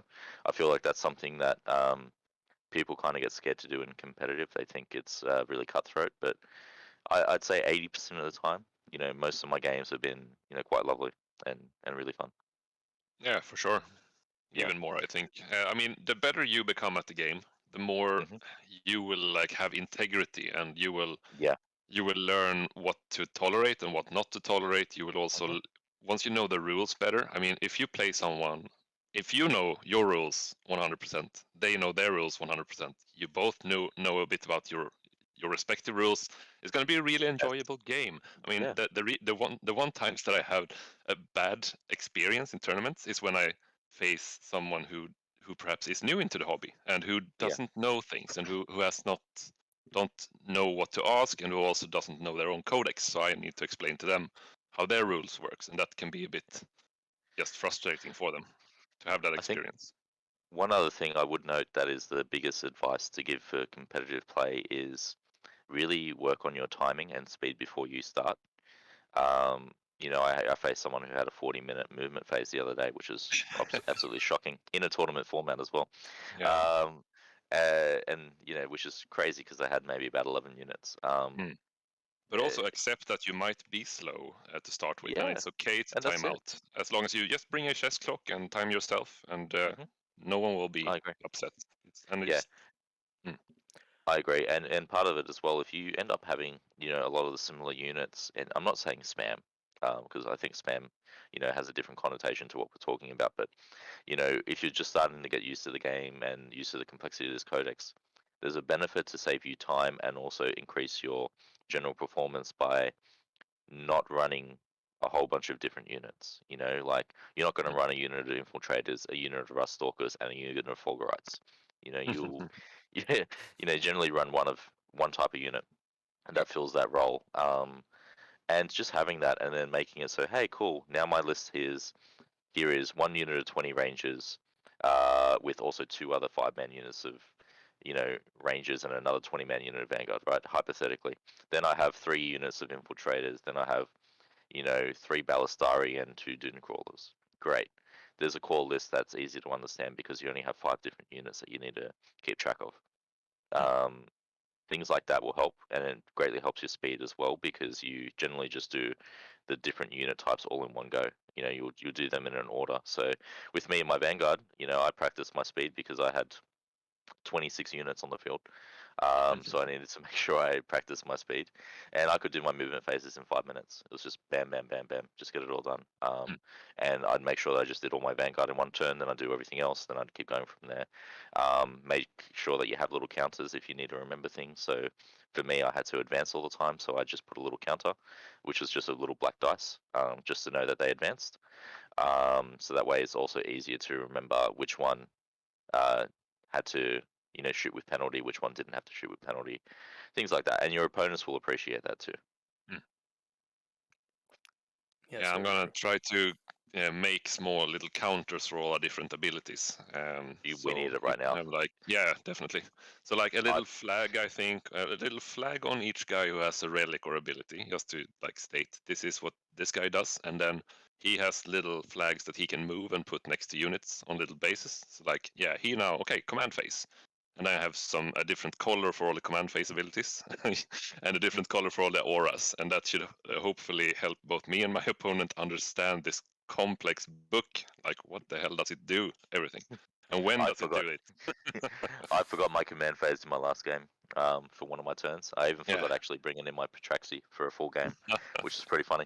Just because there were so many other rules that I was looking at. Yeah. So, I mean, even I make the mistakes now because I'm just getting back into it, and it's all brand new. So, guys, just have fun with it. Make mistakes. Don't punish yourself over it. That's just gonna just embrace a mistake, because then you do it a few times and then you won't do it again. Yeah, very much so. And I agree 100% also with what you guys said about learning the opponent's army, because if you only know how to play your army, even if you know how to play it 100% perfectly, if you don't know what your opponent's capable of, then you only know half of the battle, essentially. As the old saying goes, knowing is half the battle. And it doesn't mean that you need to actually research and pick up their codex and read it. I think over time, as you play the games with other people, so tournament players are great for that, but also local play and casual play. Just keep playing games. The more you play games, the more you understand enemies' armies, and that covers it for you. And if you feel like there's certain things that you still feel, based on a meta, that you really need to research, then by all means, you can research it. But I don't think anyone, yeah, at least on my point, maybe Rickard's a bit different, but I'd never, pick up an enemy's codex and have to go through it. I pick up all codexes and go through them page by page. Do you? Actually, yeah, I do. Oh wow, yeah. that just shows you But you you're don't on the have other to. skill level. But it's if you have the time and you think it's interesting, you can do it, or you can just check out Wikipedia or something online, and you can see all the stratagems and different things. And I think it's if you really want to try to become the best Admech player in the world, then I recommend doing that, because it helps a lot. Yeah, that makes sense. You don't I definitely ever won't be able have to match your skill. You don't ever have to be scared of anything, really. And going in with the mindset that I know your book better than you do, it's quite comforting. And that means that you can just keep your head cool and do your battle plan as you've come up with specifically to beat just that, because you know how to beat it. Yeah, Because and you know everything. eventually you'll know when something doesn't sound right either. I think a lot of people are going to think that with our list, though, with our codex right now. They're going to go, "Are you sure it works like that? Are you sure? Are you sure?" And we're like, "Yep." And yeah, like, we're gonna have to educate them. Just open your book and explain. As long as it's on their time, if it's a tight game, then they can ask away. Yeah. Rare occasions where I tell people, my Rust Stalkers right now have +5 to the bonus of saves on cover, and they're like, "What?" I'm like, "Yep, Bulwark plus Lucius plus 5-point Telemetry Cache plus their ability plus the crater that they're standing in +5." And they're like, "All right." Yeah. Yeah, I mean, I'm also one of those people who loves just reading through the codexes, so I'm not sure how many people who are watching are familiar. I also made a bunch of starter series on my channel for all the different armies, for the very reason Rickard mentioned, that I just want to know what the opponent can do, so that I can kind of understand what they're going to approach me with. And, if anyone's interested, check out the starter series. They're definitely a good way to learn about some armies, and hopefully one day I can cover all the different codexes. Now you got to start again for Admech and Sisters. Yep. The 2 that I finished, I had to start all over again. The 2 that you finish, you have to start again. Death Guard's fine, at least you did that post Codex, I think. But I kind of started focusing on the newer ones. I went with Sisters simply because I thought Sisters would be a safer one since it was the newest codex, and clearly that was completely wrong. Yep. Yeah. So I guess before we kind of start taking some questions from the audience, is there any topics you guys wanted to cover that you think we might have omitted here that you thought would be interesting to mention? And for those people watching live, if you want to ask your questions in the chat, go ahead and we'll ask them once we cover this section. I just have one, and it's like I've been giving it a lot of thought these couple of days. Like, what is probably the strongest Admech list? Because people have been asking me. So, Rickard, so what's the strongest Admech list right now? And just One based that on, wins. yeah, exactly. No, but exactly. I mean, and it comes down to playing the mission really well as well. But I came up. I mean, I've been doing since Drukhari came out, and I got my ass kicked by them and Tyranny the Macaron list. So my old mixed battalion didn't really hold up that well to them. It was okay, but I realized I had to have better first strike capabilities. So I just came up with this horrendous 6-flyer list, all the mobile firepower in the world. And I still think that we do that list really well, like math-wise. Like if you go first with that kind of list, you can, yeah, 6 flyers obviously, great mobile firepower, great durability, and you can also with Lucius just teleport a big unit of 5 last cannon ballistari, which means you can teleport that unit. You can probably get to what's gonna threaten your air superiority. You can probably like take out the weapons that can damage your flyers, and if you can do that, that's how you win the game really, because no one can withstand that list for more than 3 turns really. So I On think that as well with math-wise, it's Lucius. yeah, Sorry, go exactly. on. You go on. And so like math-wise, like damage output, I think we have a really strong list for mobile firepower that few other codexes can match. Like if we go first, we can probably almost 100% win those games with that list, no matter what we're up against, as long as you learn how to prioritize your targets. And if Yeah. you go second with it, it's still really good. It's still really durable and can really fight back. Even if you lose a plane or two, you can still punch back really hard. And with the improved survivability of a Ballistari unit now, especially with Lucius, so you can just hide it turn 1 and just pop out wherever you want to. I think that's a really, really solid list. And besides the 6 planes, besides the 5-man last cannon Ballistari, besides the raider, little raider squads that you get, besides the 20-man Vanguard blob that you also get, and besides the 2 5-man Cataphron units that you also get, it's a really strong list. Mhm. It's super strong. So, And because one great thing you can do with it as well, if there's, generally speaking, Drukhari is a second turn kill, is when they bring out their melee, right? So if you see Drukhari Raiders, coming in and homing into your Ballistari, there's nothing stopping you, in your turn of just teleporting them away on the other side of the map. yeah, So they have to do the foot slog again, and then you're just shooting them. So yeah, it's brilliant. it's fantastic. It's just, see you later, enjoy. It doesn't necessarily mean you have to be in the enemy's backline. It just means that you could be away from them Mm. and make it so they have another turn before they get to you and before they actually disembark. And I think that's great. Yeah, so that's one way to run it. Just like overwhelm with killiness, so that whatever just shoot the army, the opponent off the table, which means they can't score in the later turns. So you might not get more than 5 or 10 primary for the first 2 rounds, but after that, your opponent's just going to be able to stand on like one objective, and that's 15-15 for you in the last rounds. Yeah, I think it So is probably one of the strongest we have right now. yeah, Mainly as well that most metas that we have don't have flying melee units. So as a result, your flyers can largely go uncontested unless it's yeah. through shooting. Except So for you can like just move around. Vanguard veterans with lightning claws, and we don't really care Yeah, about those, do we? When we have Lucius and just ignore damage 1, or not ignore, but yet so really reduce it. great saves Hmm. against them. So yeah, it's really Yeah, good. it still works out great. And look, if they're charging, your flyer, then you move away and maybe do a mortar bomb, or if it's a Stratoraptor, you know, potentially give them the fallback and then Mm. just shoot everything anyway. You can do a huge amount of plays, and really Vanguard veterans, like you said, they really want to just wipe out your infantry. If you're getting them to just attack your flyers, you're in a good position. Yeah. Yeah, I don't know. I mean, if you have 6 flyers coming at you, you have the Mhm. Ballista just picking up stuff, and you Yeah, have the big Vanguard blob, perhaps buffed, and like in the midfield, you're also picking up stuff, and then you also have 2 5-man units of Cataphrons. Like, what do you shoot? yeah. It's going to be You tricky. can you can ensure as well you have enough firepower to get rid of their anti-tank. You know, Exactly, and that's what you do. in And the then first. if Yeah, they can't get to your flyers, then that's just you you won the win. game. Yeah. Yep.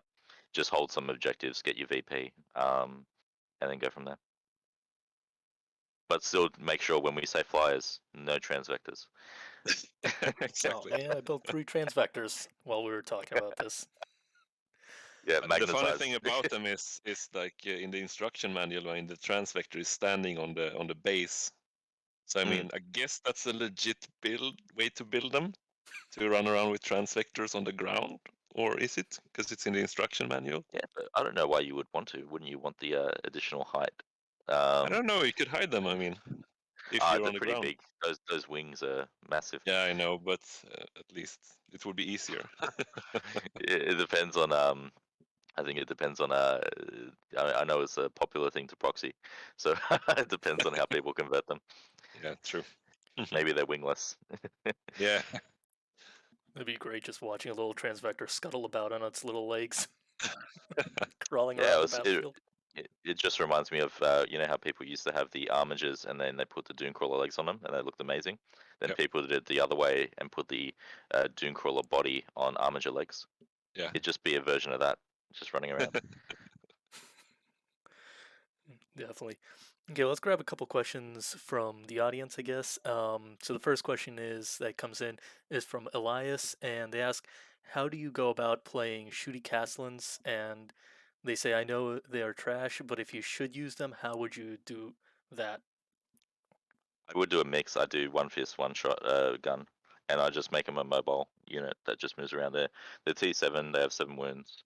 Um, they can just do some nice pot shots at the end of your shooting phase, so I'd use them kind of last, just to make sure that you kill whatever targets you weren't able to kill. So they can kind of be that kind of thing. I still think, look, they're okay. It's just that there's other better options. So I don't think if you take them, you're losing the game necessarily. You know, they're still quite tanky, and you know you're giving them a 2-up save.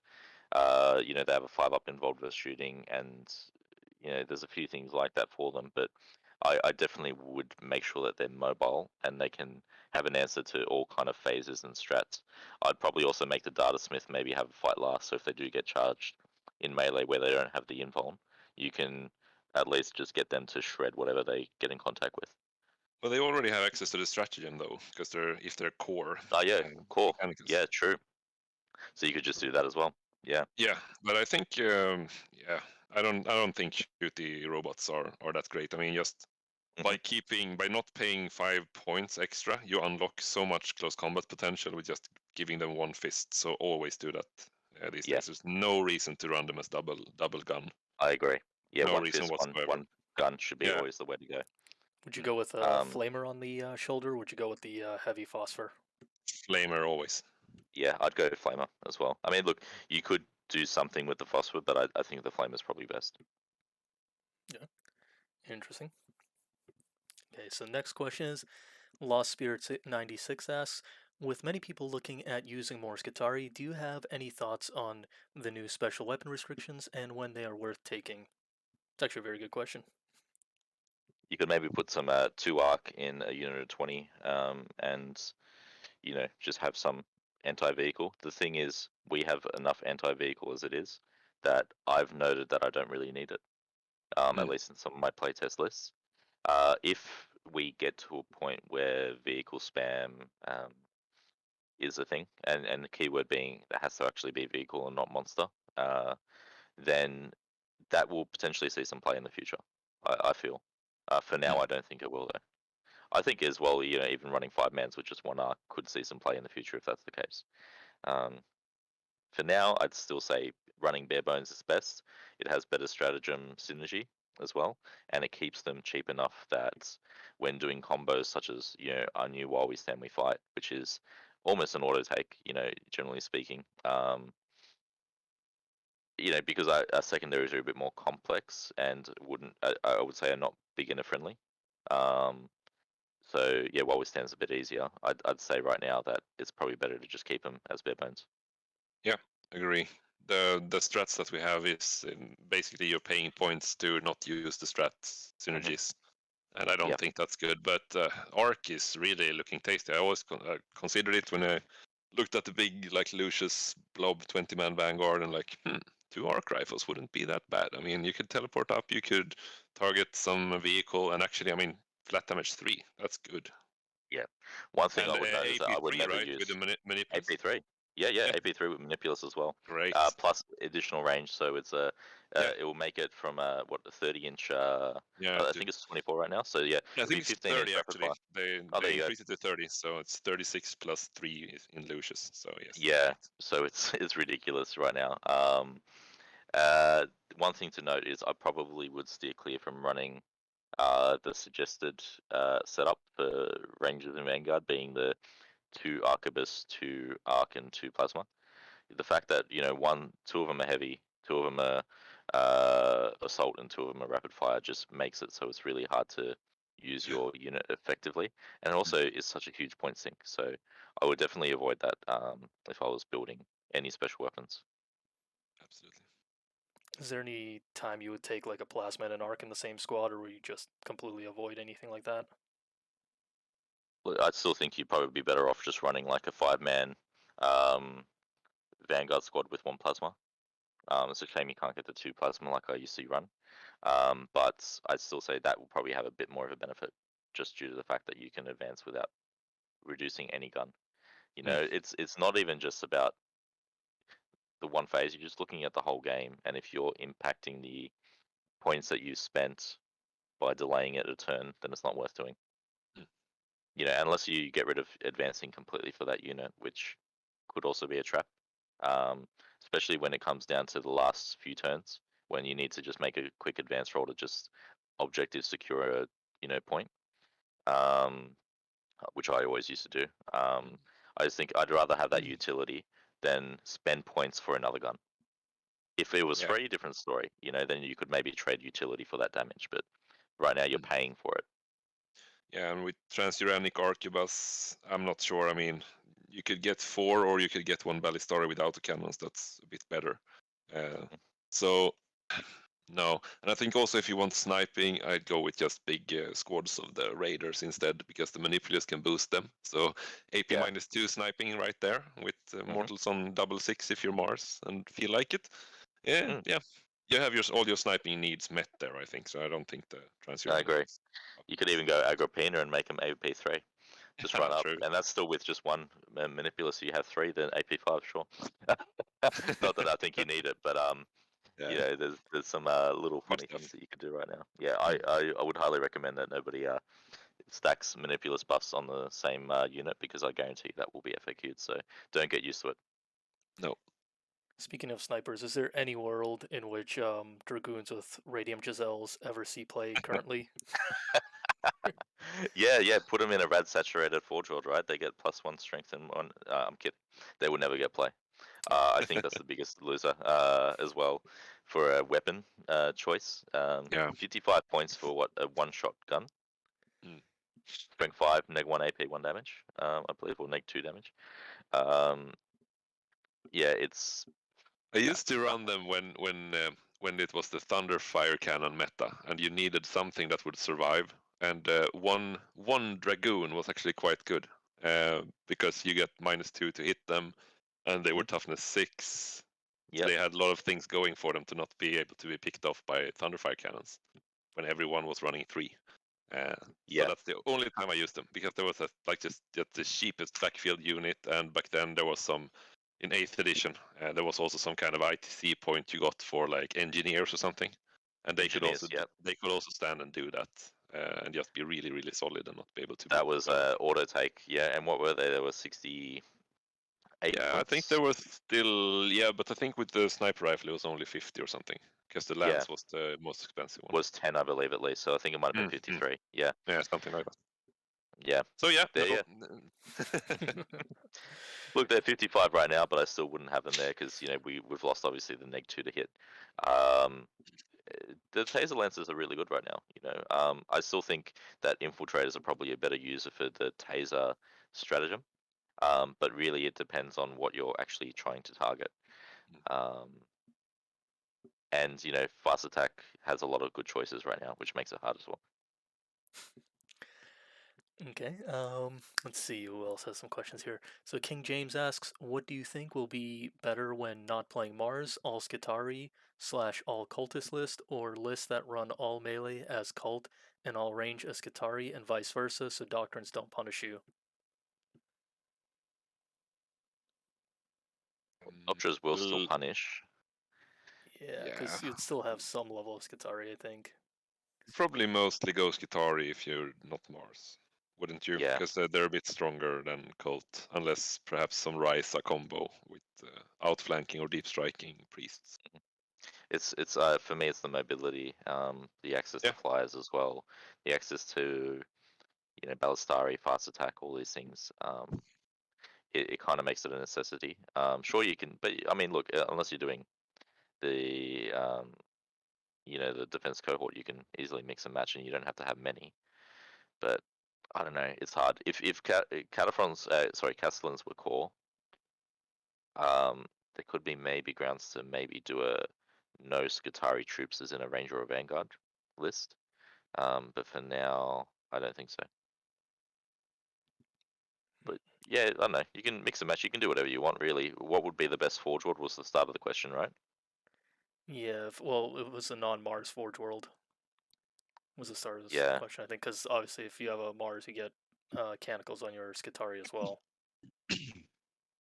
but it's also yeah, quite fair enough. nice, like with in a Lucius list, if you just because I mean I find that including 2 units of Cataphrons helps a lot for the while we stand, and they're really Yep, durable, and they're if you compare them to Terminators, actually they're quite better. cheap for what you get if you consider okay, so I get a Thunderhammer, I get a good gun, I get toughness 5, I get all these canticle buffs and stuff. It's quite good. I mean, in Lucius, you can pay 2 command points to even deep strike Cataphrons, and then you can just actually deep strike them and charge them semi-reliably with the 3d6 pick the 2 highest. Mhm. That's not too bad of a combo either. And but then those 2 are the only really Mechanicum units in that kind of list that I run. So do They're you also think? Oh, go they ahead. can get benefits from every single canticle, really. Like if you look at their stat line and what they have in their arsenal, Mm. and you look at the canticles, they really, aside from, I know they Yep. can even do this 3d6 charge, but really every single one of them can benefit them. Yep. So you can Minus really one to play hit around that. in close combat is really strong Hmm. as well, I think. Yeah, I agree. I think there's really good things that you can do with them for that. They get more of a benefit from canicles because they get can utilize each canicle better than most other units in our army. Mm. So do True. you think we're going to see more lists that are using kind of a mix of Skitarii and Cataphrons, or do you think we'll still see kind of pure lists more often than that kind of mix? I think I'd we'll say see maybe, as it yeah. we progress along. I mean, currently there's been a lot of people just whining that Cataprons, oh, they're not Mhm. core, we can't get any rerolls, and but when I looked at them now, I'm like, so 5 Cataprons is the same as a block of 20 Rangers, but I can only buff 1 unit at a time. So, and I want while we stand, we fight. I don't want my Rangers that I like forward deploy to be while we stand because they're just gonna die eventually. But 2 5-man units of Cataprons, that looks quite tasty. So I'm gonna try that out at least. And I it agree. looks good on paper. I haven't tried it in real life, but I just know from experience, like when I run into 5 bloody Terminators somewhere and I don't have the resources to deal with them because they're busy doing other things, it's just game breaking. If they get to just charge stuff, kill stuff, shoot stuff, stand on places they're not supposed to, and a core, I mean, they're obsec as well. So if you get them up there and they get to do some work, they can really mess up your opponent's game plan. I agree. Okay, let's see. So next question comes from Justin, who asks, I have a group of Corpuscaria I want to run with a Dominus. Is it a good idea to run with a Dune Rider or maybe use Solar Flare and skip the transport cost? Okay, no los dos. You can do a bit of both. There's no right or wrong. It really just depends on your list build. It depends on if you have another unit that would benefit from Solar Flare or not. But the Dune Riders are still really good right now. They've gotten more shots and they've gotten cheaper. So I'd say that there's value in that as well, and it allows them to safely get in. It also allows you to prevent any sort of Auspex as well as another benefit. But if you're in Lucius, you know, they have 15-inch range weapons, which is also great, so you can stay out of Auspex if need be. You just won't be able to reliably get a charge, or you won't be able to get a charge at all. Just keep in mind you can't buff them with anything that's done in the command phase if they're in the transport. True. Yeah, plus there's also the what was it, the relic that lets you set up a unit and teleport. I think it only works with the Electro Priest currently, correct? The teleport, the Lucius one? No, the generic one. It's like a relic. Oh, It's you're talking about Cardo The Mechanic. Warlord trait. yeah. Yeah. Yeah, that only only War works with Mechanicus. It's Electro only Priest. Electro Yeah. Priests. Yep. It won't work for Castellan robots because they're not core at the time when you do it. Exactly. Let's see, so it seems like that's most of the questions. Let me see if there's anything earlier on. Okay, Eternal asked the question. I guess we kind of touched on this already, but is there going to be any update to the Red Tide for the Lucius list that you used to run, or I guess Silver Tide in our case, or are you kind of moving away from that style of play at this time? I've still got 60 Skitari on my list, which is now 5 more than what I used to. It's just obviously only 6 units worth. So it's a bit different. I am running more of a vehicle spam right now. I do love my Horde. I just am looking to capitalize on some of the things that I think are tangible, easy to play right now, and I think will work well before I get into any additional purchases or changes or anything like that. So I could probably still run my same list that I had in the past and just have some minor changes. So one of those changes will be removing the Castellan robots because I think they don't do what they need to do anymore. And I'd probably also remove the Dune Crawlers because those units, so the 1 unit of 2 Castellans and the 2 units of Dune Crawlers, they were used as primarily while we stand. I really didn't even need to shoot with them. My Castellans would generally just stay in Aegis protocol the whole time. So that way I could just have that 3-up in Vuln when I pop the Lucius Canticle, you know, which is great. So right now, that I think that part of the list is kind of died. The Horde part of the list is actually still quite relevant. And in fact, you know, the horses, the Rust Stalkers, they now have a 5-up in Vuln. You know, the Rust Stalkers right now, and you know, that helps them out. The Corpusari is still really good. They haven't changed. They've gone up 1 point, but they have additional things that they can do now, like fight last and targeted smites.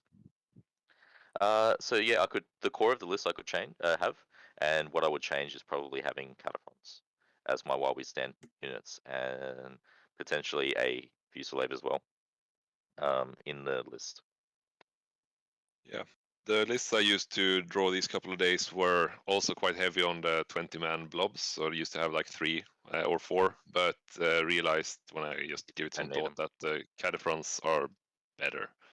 I think that's my hypothesis anyway. But just those 15 wounds of 2-up armor and good toughness, and not being vulnerable to blast, being actually able to do something in close combat, having decent guns, yeah, all that stuff. I just think that, yeah, I'll probably keep 1, like just to do the solar flare fully buffed Lucius, that just transhuman, ignore AP -1 and 2.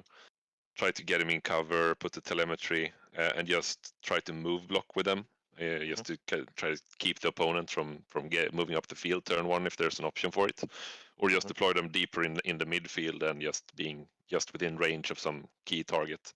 I'll keep that 1 because I think it's great utility. But other than that, I'm running 2 5-man units of Cataphrons as my troops.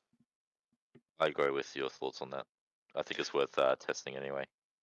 But we'll see. I mean, you could also just do 2 20-man ranger squads and keep them just bit hiding. Yeah. further back in the midfield, because they would still be able to contribute quite good shooting up the range, and also be really, really hard for your opponent to get to. So you could even have two of those as wide stands, I suppose. One thing that I'll note, if you ever do run the Horde, I think both work, right? Like you can do both exceptionally well. With the Horde, one thing to note is that a lot of the times you're going to have too much output for what you need. Yeah. So on one unit, you delete a squad, but do you really need to have a whole unit to do it, or I don't know. Like it can be a bit funky.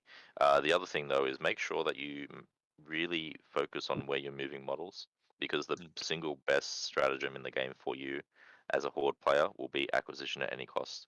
Yep. You just pick one objective. If a unit is within, and mind you, it's not wholly within, it's just within an objective, 6 inches of the objective marker, they auto pass morale. Yeah, one So command point. Use as much as you like. It's one brilliant. command point. It's fantastic. So what you could do is, you could have actually just a full line from left to right, as long as yours just have one of the models within 6 of that objective marker. You can auto pass morale for all of them. For one CP instead of paying 2 CP. and being able to use it once. Yeah. Yeah. So I think it's great. It's it's really good. Yeah. Very important. But yeah, also like if you're running multiple blobs as Skitaria, I mean they're going to be exposed. So that's why I prefer to just run one, so you can buff it again and again and again. If you can keep the Ballistaria out of harm's way by range or line of sight, you can do that, and then you don't need the defensive buffs on them. And if you can keep just throwing those defensive buffs on the 20-man Lucius squad, for example, it's so good. Yeah, and don't forget, Drukhari have access to how many attacks. Other armies are going to start getting that, because you also have our taser goads, coming up to you and doing the same thing if you're having a mirror matchup. So our 20-man squads can die really quickly. It's just, sure, they won't die quickly against things like Marines, but Marines aren't occupying 60% of the meta anymore, especially in competitive play. So that's important to note. Yeah, that's why I also think just the Catatrons, you don't need to really buff them. They're like on a 2-up save. You can put them in cover for a turn. They still have the Dogma if you were talking Lucius now or so. So they're going to be super durable on their own. And just try to focus your buffs really on one key target at a time, so you're presenting your opponent with less than ideal options at all time if you can, because otherwise they can just target the squad that doesn't have the buffs and just kill it really easy. Exactly right. Yeah, and look, where all the advice we're giving as well is based on competitive meta and tournaments, not local meta. Local meta, obviously, everything changes straight away again. So, there's nothing stopping you from running these, 120 Skitari. In fact, it will probably be quite devastating in a local meta, kind of scenario. Yeah, and the flyer list won't get you any friends. Just none of them will, I think. No, but the flyer you need list friends when you have is victory. exactly. No, but the flyer list is so oppressive if you go first. Yeah, I can imagine. That's the end of the game there. Well, that's why I like the Mars if I go second with my Ballistaria now, because that Shroud's Arm plus Yeah, Bulwark. that's actually a really good combo. Yeah. I'd One maybe up even do saves. that. if I was doing anything different to your list, I would probably run all those flyers in Mars. Yeah. If I could. But you actually can't. You can't fit them all in there, so it makes it hard. Well, you could just run Mars. I mean, Lucius or Mars. Yeah, I don't know. I like the Lucius just because it gives you all the flyers, and it gives you repositionable 5-man last cannon unit. That means you can probably take out whatever you need that threatens your flyers turn 1, and then that's game right there. Yeah, I agree.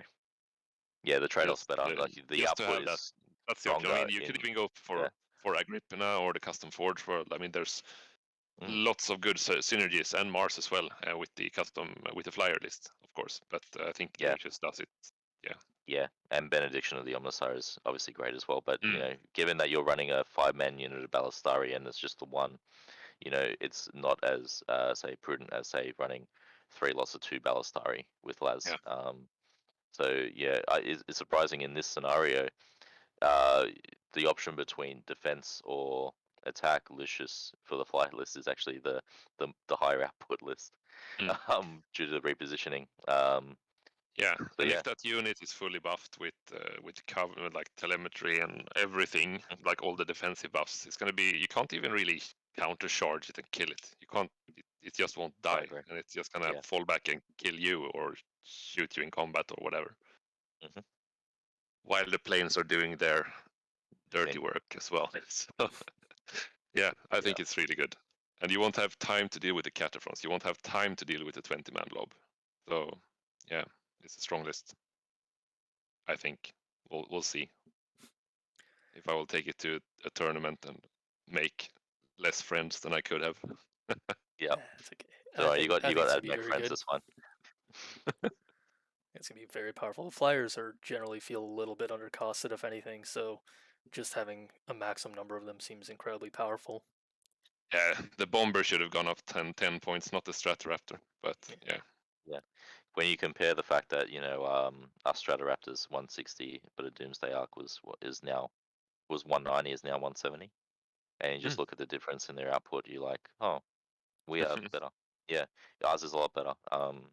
And it gets access to a lot more buffs and synergies. Sure, Doomsday Arc can just be an OPSEC Mm. unit that just holds there, but I know, I think when you're building something, for what it's meant to be used for, our flyer is meant for damage, and Mm. it does damage really well, so it's good.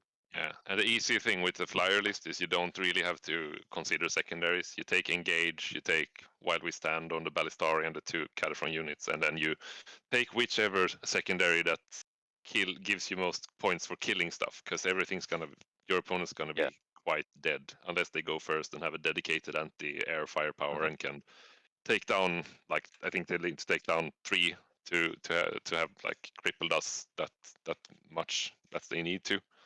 Yeah, And and if they don't don't do don't that, feel forced. Don't feel forced to use our secondaries either. I have been using some.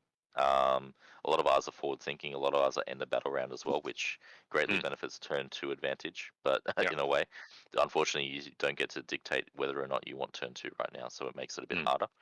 Um, I mean, I've had some fun, fighting more so infantry spam yeah, lists, which is usually the new flavor right now, rather than vehicle spam, and making it so they can't kill my units, my yeah. They're quite vehicles. So a good yeah, complement, I think. yeah, The secondaries to like kill stuff with warlord traits. If you're up yeah. against a list with a heavy bunch of different characters with relics and stuff, Hmm. that's really useful to have as an option. And also the kill more infantry than you lose vehicles is quite strong, I Yeah, think. especially because it's vehicle units, not vehicles as a whole. Um, Exactly. it makes it You need to yeah, kill all 5-man those Ballistari. Ballistari. Yep. Exactly. Yep. Yeah. Okay. And just going like 3 units of 5-man Ballistari and using them a bit more like offensively up the field, I think it's also really, really just super strong. But Yeah, I I did that haven't. the other day. Yeah, what was that list like? So what I did was it Mm. wasn't just 5-mans. It was I had 2 units of 4-man and Hmm. two autocannon 2 lads and Yeah. 1 unit of 2 lads. Okay. Just because they're in Mars, so it maximizes Mm. the Mm. efficiency of benediction. True. True. Um, so running them up, I just occupied space. They were on the middle objective by turn two, Yeah. just shooting around, and partially they moved up so they could get a better advantage Mm. for position.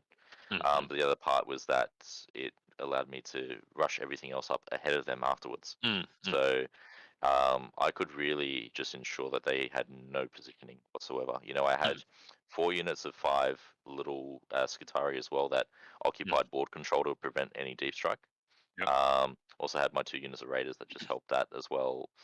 Mm. Uh, it was really just around board control and making sure that the enemy can't place models where they want to place them helps Yeah. greatly.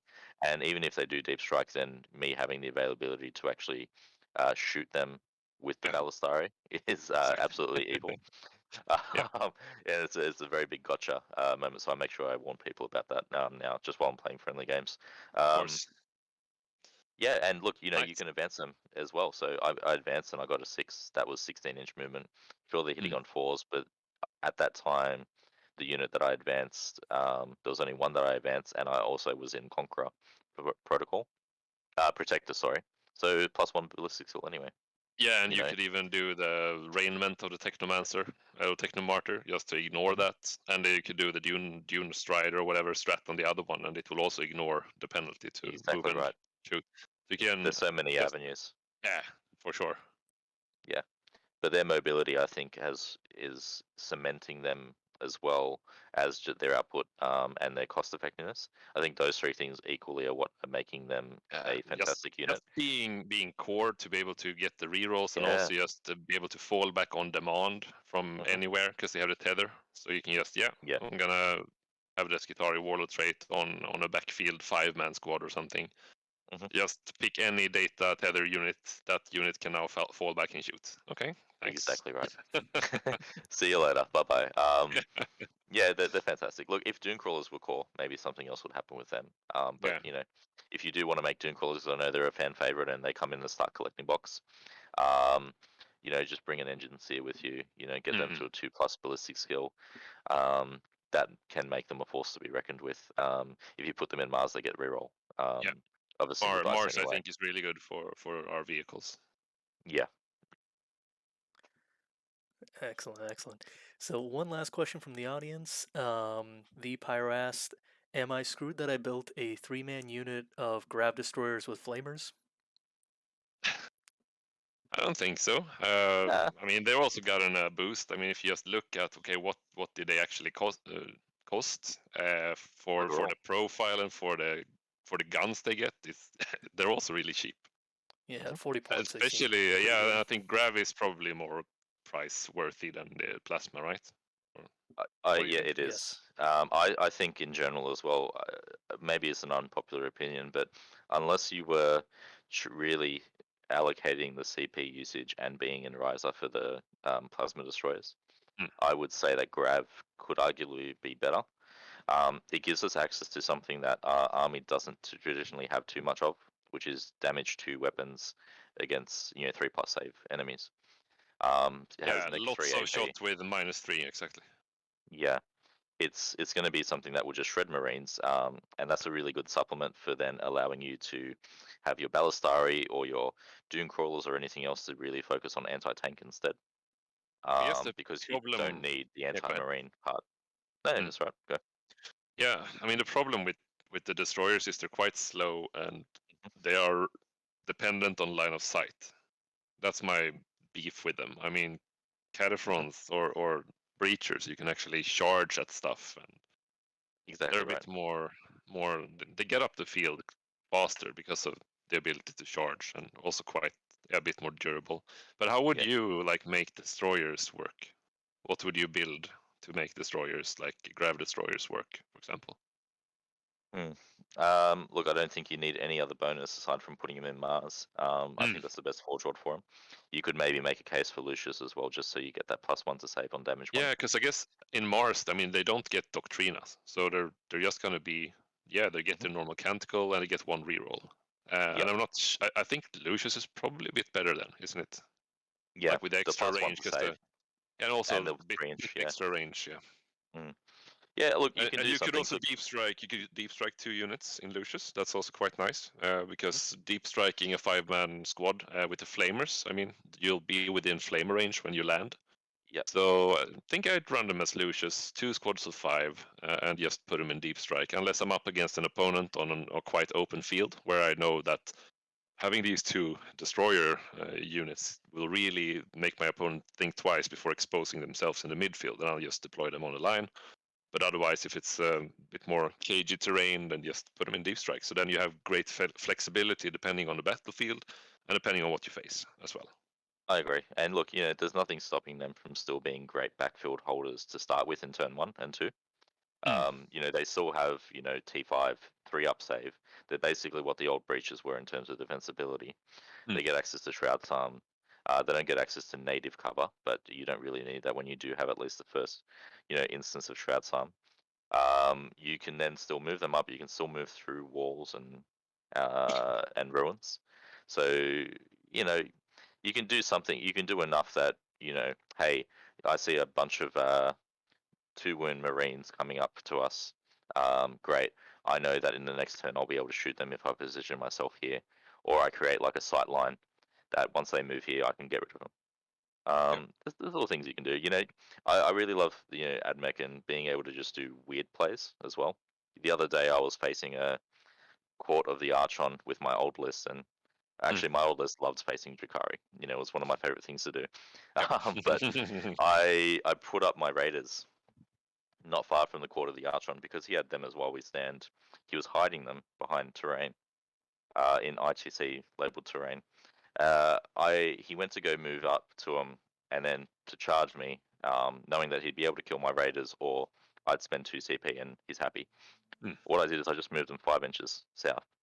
He only had a 5-inch charge to do as a result. He's questioning what I did, but then when he made that charge and killed my unit, his whole Court of the Archon was in in range of in sights of my army, so I just wiped it out. Hands down in the middle of the battlefield. Yep, you can just do fun little wacky things like that, and you can make sight lines, and you can make it so the enemy, especially with melee lists, there's spots they don't want to go. As long as you don't give them anywhere that they can charge and tie up, you can still define the battlefield, which is really nice. And I think grab destroyers could do something with that. 3 grab is, I still think, is unpopular again, but I still think can be a lot better than plasma. Yep, agreed. Yeah, for sure. I mean, even in tournament results, we were seeing grab destroyers start to make some headway before the new codex, but we didn't really see the plasma destroyers much, even with the previous Ryza stratagem. Yeah, and they're better now as well. Not just for the save, but the fact that it's flat 2 for damage. Yeah, and better flamers and better save for no points increase at all, right? No points increase. I think, in fact, the grab went slightly cheaper. 3 points cheaper without the flamer. Yeah. And I guess you could splash in Dr. D if you feel like it. Until he gets removed, 100%. Yeah. Yeah. Let's see if they actually catch it and remove him, or if they just keep him because if they provide points for him and don't specify his legend, I'm not sure if they will actually just. Yeah, it's really interesting because If now they you will have one model bother, that yeah, I'm not represents sure 2 if they're units. gonna bother to remove him. I'm not sure. I mean, the other stuff that we talked about that needs addressing in the codex, obviously, yes. But Dr. D, do they even know he exists? I don't know. Or have they even considered that he's quite good actually with the new Cataphrons?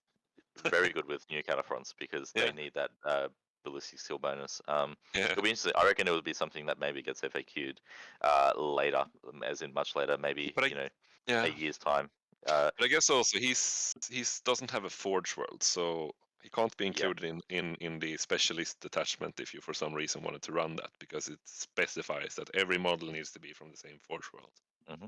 And I think the only exception he has is that he doesn't disallow anyone else to get Dogma, or I don't remember, it was so long ago.